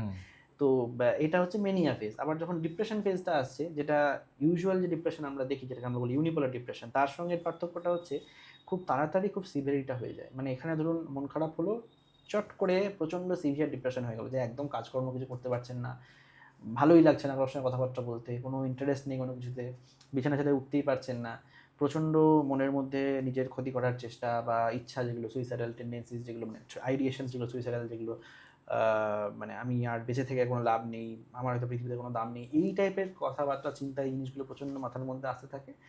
এবং মানে এই যে ট্রিটমেন্টটা, মানে বাইপোলার ডিপ্রেশনের যে ট্রিটমেন্টটা is very difficult compare to unipolar depression. কারণ নাম্বার অফ মেডিকেশনস যেগুলো আমরা দিতে পারি বাইপোলার ডিপ্রেশনে, সেই নাম্বারটা খুবই কম। কনভেনশনাল যে ওষুধ যেগুলো, সেগুলো এখানে কাজ করে না, বা কাজ করলেও সেটা উল্টো দিকে নিয়ে যাওয়ার চান্সেস বেশি। তো খুবই এই পার্টটা ট্রিটমেন্টটা খুব ডিফিকাল্ট, খুব মানে টাইম লাগে, এবং বাড়ির লোকের ক্ষেত্রেও খুব ডিফিকাল্ট, যে একটা বহুদিন থেকে একজন মানুষ মন খারাপ করে আছেন, কিছুতেই মন খারাপটা ভালো করা যাচ্ছে না, কাজকর্মের ক্ষেত্রে প্রচণ্ড ক্ষতি হচ্ছে, কাজকর্ম করতে পারছেন না, এবং নর্মালি কারোর সঙ্গে ইন্টারাকশন করতে পারছেন না। এইটা হচ্ছে ডিপ্রেসিভ ফেজটা, মোটামুটি ইন ব্রিফ এগুলো। এবার এর মধ্যে অনেক রকম ভাগ শ্রেণীবিন্যাস আছে, খুব সোজা কথায় বলতে গেলে ব্যাপারটা হচ্ছে এরকম। তো এই সিমটমসগুলো অ্যাটলিস্ট ধরুন মেনিয়া ফেজটা 7 দিন বা তার বেশি, ডিপ্রেশন ফেজটা অ্যাটলিস্ট 2 সপ্তাহ বা তার বেশি যখন থাকবে, তখন আমরা এই জিনিসটাকে আর কি বলবো যে হ্যাঁ, কারণ মেনিয়া বা বাইপোলার ডিপ্রেশন চলছে। এবং ইউজুয়ালি যেটা হয় সেটা হচ্ছে এই মেনিয়া বা ডিপ্রেশন এগুলো কিন্তু এপিসোডিক, মানে কিছুদিন থাকে তারপর ঠিক হয়ে যায়। আচ্ছা, কিছুদিন যদি কোনো ট্রিটমেন্ট নাও করা হয়, যদি ততদিন পর্যন্ত মেনিয়া ফেজ বা ডিপ্রেশন ফেজে নিজের কোনো ক্ষতি না হয়ে যায়, তো সেক্ষেত্রে দেখা যায় ধরুন মেনিয়া ফেজ হয়তো 6 মাস 7 মাস পরে আস্তে আস্তে নিজে থেকে কমে যাচ্ছে। ডিপ্রেশনটা থাকলে হয়তো প্রথম একবার দুবারটা তাড়াতাড়ি ঠিক হয়ে যায়, তারপর আস্তে আস্তে অনেক সময় লাগে, কখনো হয়তো 1 বছর 2 বছর লেগে যায় জিনিসটা ঠিক হতে। এটা কিন্তু এপিসোডিক নেচারে চলে। এবারে কেন এটা ট্রিটমেন্ট করা খুব দরকার? কারণ এই যে মেনিয়া যেগুলো হচ্ছে প্রথম হয়তো বছরে 1টা করে হয়। তারপর ট্রিটমেন্ট না হলে বছরে 2টো, বছরে 3টে এরকম করে হয়। তারপর সবসময় মেনিয়া চলছে বা ডিপ্রেশন চলছে। কিছু না কিছু একটা আছেই সারা বছর ধরে এরকম চলতে থাকে। এবং এর ফলে যেটা হয় যে কগনিটিভ এবিলিটিস, মানে বিভিন্ন রকম কাজ ভালো করে পারফর্ম করতে পারার ক্ষমতা, ক্যালকুলেশন করা, মানুষের সঙ্গে কথাবার্তা বলা, জীবন জীবিকা নির্বাহ করা, এইগুলো প্রচণ্ডভাবে ক্ষতিগ্রস্ত হয়। তো একটা টাইম পরে গিয়ে মানুষ একটা তো সমস্যায় ভুগছেন, তার সঙ্গে ফিনান্সিয়াল বার্ডেনটা অ্যাড হয়ে যায়, বাড়ির লোকের একটা বার্ন আউট হয়ে যায় যে এতদিন থেকে একটা প্রবলেম হচ্ছে, সলিউশন হচ্ছে না, ওভারঅল সিনারিওটা খুব খারাপ হতে থাকে। যে জন্য ট্রিটমেন্টের মাধ্যমে বেসিক্যালি মুড স্টেবিলাইজার টাইপের ওষুধ যেগুলো, সেগুলো আমরা এখানে প্রেফার করি ওষুধের মাধ্যমে রাখা হয়, যাতে ভবিষ্যতে এইরকম এপিসোডসগুলো, মানে একটা এপিসোড ম্যানেজ হয়ে গেল, যেন ভবিষ্যতে এরকম এপিসোডসগুলো আর না আসে, তার জন্য এটা খুব ইম্পর্ট্যান্ট আর কি। তো রেগুলার ট্রিটমেন্টে থাকাটা। প্যারানয় ব্যাপারটা হচ্ছে এই যে আমি বললাম সন্দেহ, যে জিনিসটা সন্দেহ পার্ট, যে পার্টিকুলারলি ধরুন মানে 3-4 রকমের প্যারানয় হয়ে থাকে। একটা হচ্ছে যে আমার খাবারে কেউ বিষ মিশিয়ে দিচ্ছে, বা আমার প্রতিবেশী সবাই আমার এগেনস্টে কথাবার্তা বলছে। একটা হচ্ছে আমি রাস্তা দিয়ে হাঁটছি, সবাই আমাকে নিয়ে হাসাহাসি করছে, বা বাড়িতে বসে আছি, আমাকে হয়তো পুলিশ আসছে, পুলিশ আমাকে ধরে নিয়ে চলে যাবে। একটা হচ্ছে যে আমার ভালোবাসার যে মানুষ, সেটা আমার স্ত্রী হতে পারেন, গার্লফ্রেন্ড হতে পারেন, তার অন্য কোথাও অন্য কোনো সম্পর্ক আছে, এবং আছে মানে আছেই নিশ্চিত, সেখানে কোনো ডাউট নেই। এবং সে প্রমাণ মানে কীরকম, হয়তো দেখা গেলো যে সেই পার্টনার, বয়ফ্রেন্ড হোক বা গার্লফ্রেন্ড হোক, সেই পার্টনার হয়তো একটু এরকম করে চেয়েছেন, তো বা হয়তো একটু হাতটা তুলে এরকম করে নেড়েছেন, তো সেটার ইন্টারপ্রিটেশন আরেকজন করবেন যে না, ওই হাত তুলে নাড়ার মানে হচ্ছে যে নিশ্চয়ই অন্য কোথাও কারোর সঙ্গে থাকাটা কোনো ইঙ্গিত করলো। রাইট। যদি জিজ্ঞেস করা হয় যে না উনি কি যাচ্ছেন, কোনো প্রমাণ পেয়েছেন, না না আমি তো রাত্রেবেলা ঘুমাই, তখন কি জানি কি করে বেড়াচ্ছে, আমি জানিও না সেগুলো। তো খুব অদ্ভুত রকম যুক্তি নিয়ে আসেন যে না, আমার পার্টনারের কোনো না কোনো একটা মানে সম্পর্ক আছে, সেই ব্যাপারটা নিয়ে পুরোপুরি নিশ্চিত। এবং এই বিষয়ে কিছুদিন আগে একটা খবর বেরিয়েছিল, সম্ভবত বছর 2 আগে হবে এটা, মিদনাপুরে এরকম হয়েছিল যে হাজব্যান্ড স্ত্রীকে এতটাই সন্দেহ করছেন সম্পর্কের ব্যাপারে যে স্ত্রীর হাত কেটে নিয়েছিলেন। সেটা তার পরবর্তীকালে পিজিতে গিয়ে ট্রিটমেন্ট হয়েছিল, তারপর সেটা খবরের কাগজে এসেছিল। তো এটা বোধহয় বছর 2-3 আগে জিনিসটা হয়েছিল। তো এতটাই তীব্র হয়ে যায় এই সন্দেহের ব্যাপারটা, এবং সন্দেহের বশে এই জিনিসগুলো হয়ে ফেলে। তো এটা এটা এক রকমের সন্দেহ থাকে। মোস্টলি এই ধরনের সন্দেহ যেগুলো থাকে সেগুলোকে আমরা বলি প্যারানয়া, বেসিক্যালি সন্দেহের একটা রোগ আর কি। মৃত্যু ভয়টাও কি এর মধ্যে রয়েছে? না না না, মৃত্যু ভয়টা অন্য, ওটা অ্যাংজাইটি। অ্যাংজাইটি। ওটা অন্য। প্যানিক অ্যাটাক হলে এটা হয়, অ্যাংজাইটি হয়, এটা এটার মধ্যে না। এটা মানে বেসিক্যালি সমস্যাটা হচ্ছে যে যতই চেষ্টা করুন যে না এটা তো ঠিক আছে, কোনো অসুবিধা নয়, বা এই জিনিসটা যেটা ভাবছেন সেটা হয়তো ঠিক ভাবছেন না, যতই তাকে চেষ্টা করুন বোঝানোর জন্য, উনি এটা কিছুতেই বুঝবেন না। ওনার মনে দৃঢ় বিশ্বাস যে না, যেটা হচ্ছে সেটা একদম হচ্ছেই, যে গন্ডগোলগুলো বললাম সেগুলো হচ্ছেই। এবং কেন হচ্ছে জিজ্ঞেস করলে খুব যে স্ট্রং লজিক থাকে সেরকমটা না, কিছুটা ফ্লড লজিক থাকে। ওনার ক্ষেত্রে সেটা মনে হচ্ছে খুব স্ট্রং লজিক। আপনি হয়তো বুঝতে পারবেন যে না, লজিকটার মধ্যে কোনো গন্ডগোল আছে, ঠিকঠাক মনে হচ্ছে লজিকটা এরকম। তো মোস্টলি এই জায়গাটাকে আমরা বলি আর কি প্যারানয়া। অবশ্যই তার মানে পুরোটা তো দেখুন শুনে মনে হচ্ছে যে মানে ডিসক্লেমার সবার জন্যই এটা, যে এই জিনিসগুলো বললাম এগুলো শুনে মনে হচ্ছে খুব সহজ, বা দেখলে বোঝা যাবে যে হ্যাঁ এই মানুষটার হয়তো স্কিজোফ্রেনিয়া, এই মানুষটা বাইপোলার ডিসঅর্ডার, এনার হয়তো প্যারানয়া আছে বা এই জিনিসটা আছে। বাট কাইন্ডলি সেরকম কিছু করবেন না, কারণ এই ডায়াগনোসিসগুলো করা কিন্তু, বা এই জিনিসগুলো সিমটমসগুলো বোঝা কিন্তু জাস্ট মানে একটা প্রশ্ন করলাম তার উত্তর, বা একটা জিনিস দেখে ধরে ফেললাম ফেলুদা ব্যোমকেশের মতো, সেরকম কিন্তু নয়। এগুলো অনেক সময় লাগে বুঝতে, জিনিসটা দেখতে হয়, জানতে হয়, তারপরে যেগুলো করতে হয়। তো মানে আমার একটাই মেসেজ সবাইকে দেওয়ার, যে এই আইডিয়াগুলো রাখুন মাথার মধ্যে, বাট এইগুলো থাকলে কাউকে জাজ করবেন না, জাস্ট দ্য পয়েন্ট। কারণ কেউ হয়তো একটা কথা কিছু বললো আপনার কাছে খোলাখুলি, আপনি মানে হয়ে বললেন যে আরে এটা তো একদম সন্দেহের একটা রোগ, হ্যাঁ তোমার তো স্কিজোফ্রেনিয়া হয়ে গেছে। বা কেউ হয়তো এসে বললো যে আমার একটু মনটা মাঝখানে করলে মনটা ভালো লাগছে না, এই তো তোমার ডিপ্রেশন হয়ে গেছে। এরকম এরকম ভাববেন না, জাজ করবেন না। যদি মনে হয় যে অসুবিধা হচ্ছে, তাহলে বলুন যে হ্যাঁ অসুবিধা হচ্ছে, যে কোনো সাইকিয়াট্রিস্টের বা সাইকোলজিস্টের পরামর্শ নিন যে হ্যাঁ আমার কি সত্যি কোনো অসুবিধা হচ্ছে। কিন্তু সবটাকে নাম দিয়ে ডায়াগনোসিস বা এই জিনিসটা নিজেদের মতো করে ভেবে নিয়ে, আগে থেকে কিছু একটা ধারণা নিয়ে এই জিনিসটাতে এগোবেন না। অ্যাওয়ারনেসটা খুব ভালো জিনিস যে হ্যাঁ আমার হয়তো কোনো প্রবলেম হচ্ছে, কিন্তু অ্যাওয়ারনেস করে একটা স্টিগমা বাড়ানো বা একটা জাজমেন্টাল পয়েন্টে চলে আসাটা কিন্তু সেটা কিন্তু অ্যাভয়েড করতে হবে, সেটা কিন্তু অবশ্যই মাথায় রাখতে হবে। তো এই ডিফারেন্সিয়েশনটা মাথায় রেখে যা এটা হবে, কোনো অসুবিধা নেই। আজকের যুগে একটা মানুষ তার পরিবারের লোক, পরিজন, প্রতিবেশী, বন্ধু বান্ধব সবাই দেখছে যে সে তো ঠিকই আছে, ভালোই আছে, হাসছে, কথা বলছে, অথচ এরকম কি হতে পারে যে এরকমই একটা মানুষের মনের মধ্যে ভেতরে ভেতরে কোথাও একটা নিজেকে শেষ করে দেওয়ার একটা প্রবণতা তৈরি হচ্ছে, বা তার ভেতরেও একটা আত্মহত্যার প্রবণতা তৈরি হচ্ছে? এরকম কি হয়? বা রাইট, কয়েকটা খুব প্রমিনেন্ট আমি উদাহরণ দিই তাহলে বুঝতে পারবেন। আই থিঙ্ক রবিন উইলসন, বোধহয় আমরা সবাই তাকে চিনি, খুব বিখ্যাত চলচ্চিত্র, হ্যাঁ, চরিত্রকার, ডেফিনেটলি হলিউডে। রবিন উইলসন যে এত মানুষকে হাসাতে পারেন, যদি আপনি তার কোনো শো দেখেন জাস্ট 5 মিনিট দেখলে আপনি হেসে পুরোপুরি খাবেন। এবং সেটা শুধু কম বয়স না, একদম শেষের দিক পর্যন্ত যে শোগুলো আছে প্রচণ্ড হাসির শো। অথচ উনি মারা গেছিলেন কিন্তু আত্মহত্যা করে। ওনাকে দেখে কেউ বুঝতে পারেনি যে ওনার মনের মধ্যে এই জিনিসগুলো চলছে। লিঙ্কিন পার্ক আমাদের বিখ্যাত ব্যান্ড, তার লিড সিঙ্গার চেস্টার যখন আত্মহত্যা করেছেন, তার কিছুদিন আগের ছবি, সেই ছবি যদি আপনি দেখেন সোশ্যাল মিডিয়াতে আছে, সে হাসি মুখের ছবি, একদম নর্মাল, কেউ দেখে বুঝতে পারছেন না যে তার মধ্যে এরকম একটা সমস্যা চলছে। তো আমাদের চারপাশেও যে অনেক মানুষ আছেন এরকম, হয়তো সেরকমটা বলবো না, কিন্তু বেশ কিছু মানুষ এরকম থাকেন যারা তাদের যে মনের দুঃখ কষ্টগুলো সেগুলো সামনে প্রকাশ করতে দেন না, হাসি মুখে সমস্ত কাজ করে চলেছেন। মানে বাইরে মানুষকে হাসাচ্ছেন, অথচ ভেতরে ভেতরে তিনি শেষ হয়ে যাচ্ছেন। একদম। কিছুদিন আগে আই থিঙ্ক কত বছরে হবে, হায়দ্রাবাদে একটা ঘটনা বেরিয়েছিল যেটাতে পুরো দেশ খুব চমকে গেছিল। এক ভদ্রমহিলা, ব্যাঙ্গালোরের, তিনি আইটিতে জব করেন, বেশ উচ্চ পদে কাজ করেন, তার হাজবেন্ড থাকেন দুবাইতে, তার 2 সন্তান, সব কিছু আছে, সন্তানরা ভালো স্কুলে পড়ছে, তারা পড়াশোনায় ভালো, হাজবেন্ড বাইরে থাকেন, ভালো ইনকাম করেন, উনি ওনার চাকরির জায়গাতে স্যাটিসফাইড, কোনো রকম কোনো অসুবিধা নেই, বা বসের সঙ্গে সম্পর্ক ভালো, সব কিছু ভালো। হঠাৎ একদিন দেখা গেল রেল লাইনে উনি এবং ওনার 2 বাচ্চা একসঙ্গে, মানে উনি সুইসাইড করেছেন, সঙ্গে 2জন বাচ্চাকেও নিয়ে গেছেন। সেটা দেখা গেল সিসিটিভি ক্যামেরার ফুটেজে, যে উনি যাচ্ছেন যেভাবে। কেউ কোনো কারণ খুঁজে পায়নি, কেন ছিল, কি হয়েছে, কোথা থেকে জিনিসটা এসেছে, কেউ জানতেও পারেনি। তো এই যে একটা অদ্ভুত জায়গায় দাঁড়িয়ে সবাই যেটা অ্যাপারেন্টলি দেখে, যে কি দেখে, যে মানুষ তো দুঃখে থাকলে ডিপ্রেশন, সুইসাইড করতে পারার এগুলো আসে, সবার আমাদের এটাই ধারণা। অথচ যে মানুষটার জীবনে সব কিছু আছে, ধরুন যে উদাহরণগুলো বললাম, তারা মানে খ্যাতির শিখরে আছেন, অর্থের কোনো সমস্যা নেই, ব্যক্তিগত জীবনেও ঠিক আছে, ছোট বড় যা সমস্যা থাকে থাকে, কিন্তু মোটামুটি তারা সেই দেখতে গেলে সুখী। সেখানে যে খুব বড় অসুবিধা কি হচ্ছে সেরকমটা কিন্তু নয়, বা প্রচুর যে নেশা করছেন, নেশার তাড়নায় এরকম হচ্ছে সেরকমটাও কিন্তু নয় তাদের জীবনে। অথচ হঠাৎ করে একদিন সকালবেলা উঠে জানতে পারছেন যে এই মানুষটা সুইসাইড করেছে। এই যে একটা ব্যাপার, এই যে একটা সমস্যা, এই সমস্যাটা কিন্তু আমাদের সমাজের চারপাশে দেখা যায়। এবার এটার জন্য কিন্তু ইউজুয়ালি যখন মানুষের সুইসাইড বা এই রকমের চিন্তাগুলো মনের মধ্যে আসে, মানুষ কমিউনিকেট করে সেগুলো, মানুষ সেগুলোকে বলে। সেই সময়তে সবটা হয়তো সরাসরি বলে না, কখনো হয়তো ঘুরিয়ে বলে, কিন্তু মানুষ চেষ্টা করে সেই একটা জিনিস বলার। কোনো কোনো ক্ষেত্রে সত্যি কিছু করার থাকে না, জানা যায় না জিনিসগুলো, অনেক ক্ষেত্রে জিনিসগুলো জানা যায়।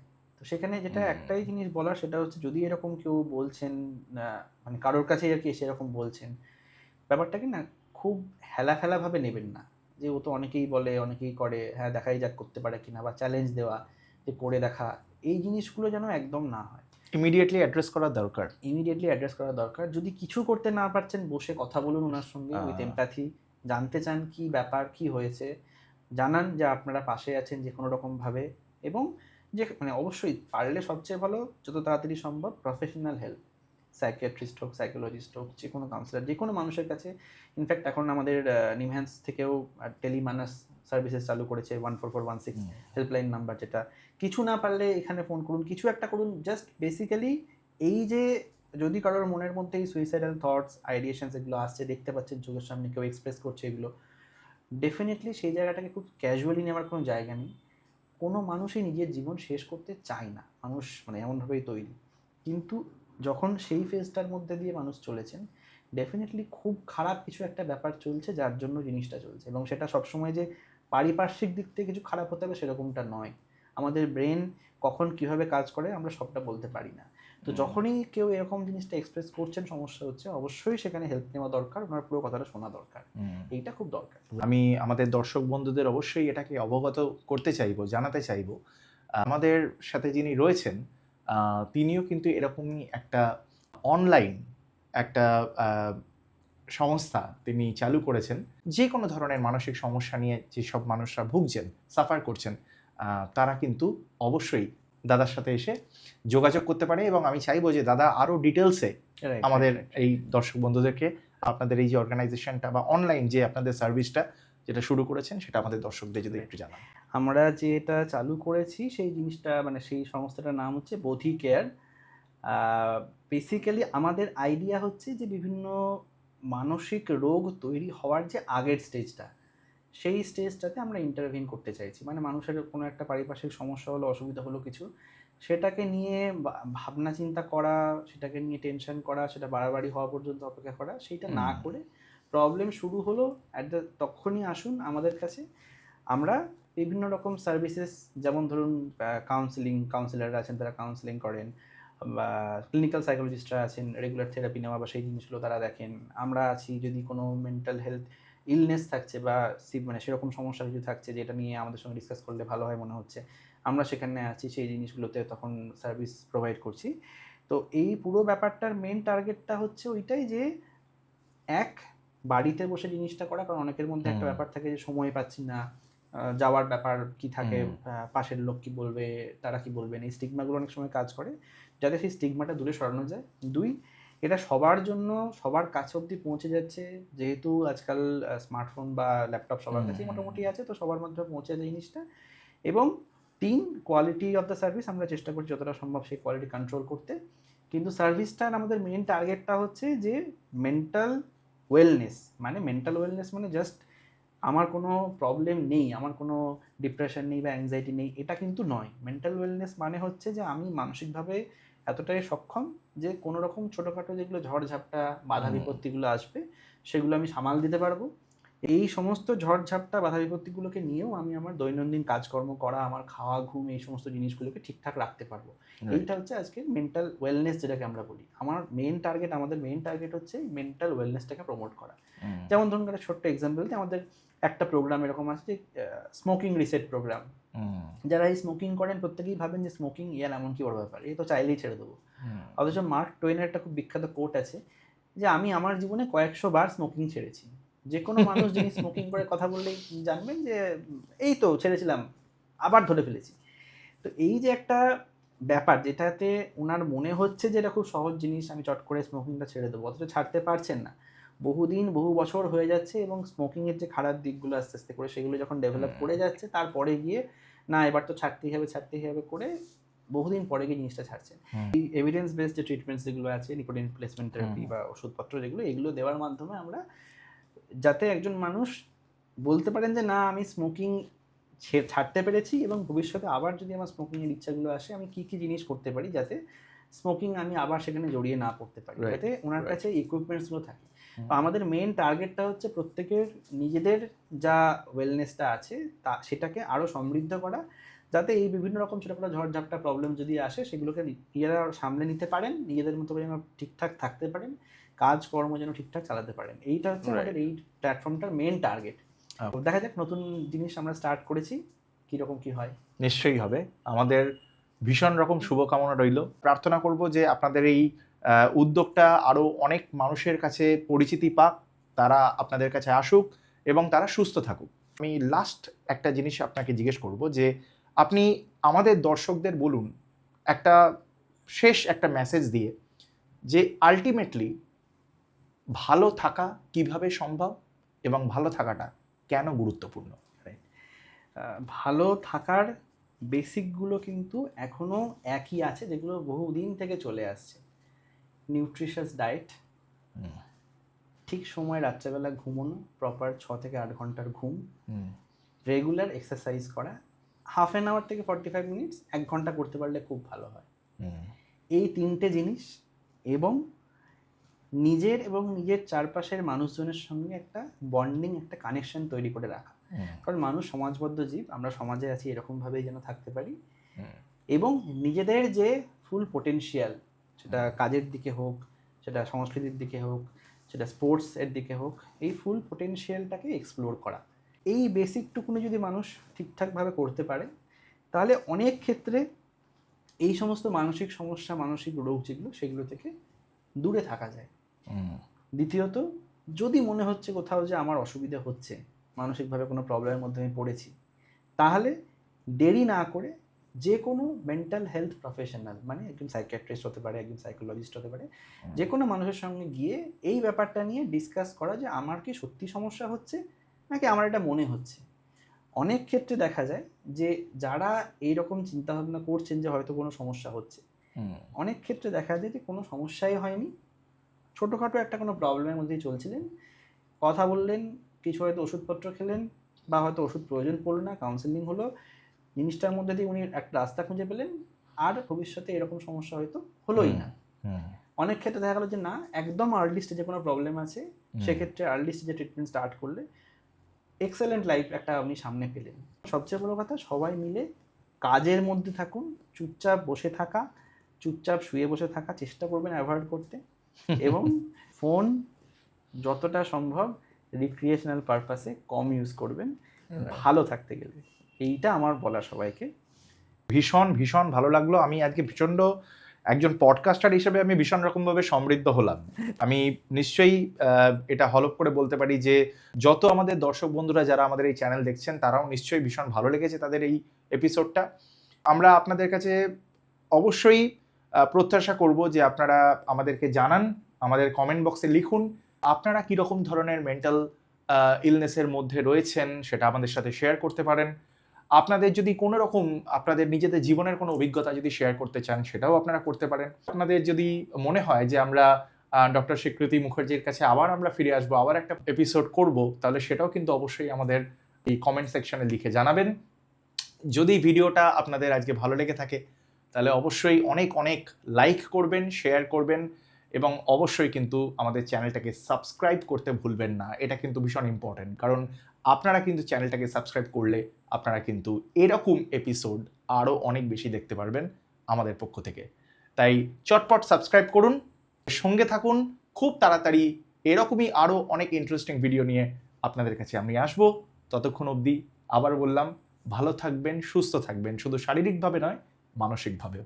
নমস্কার।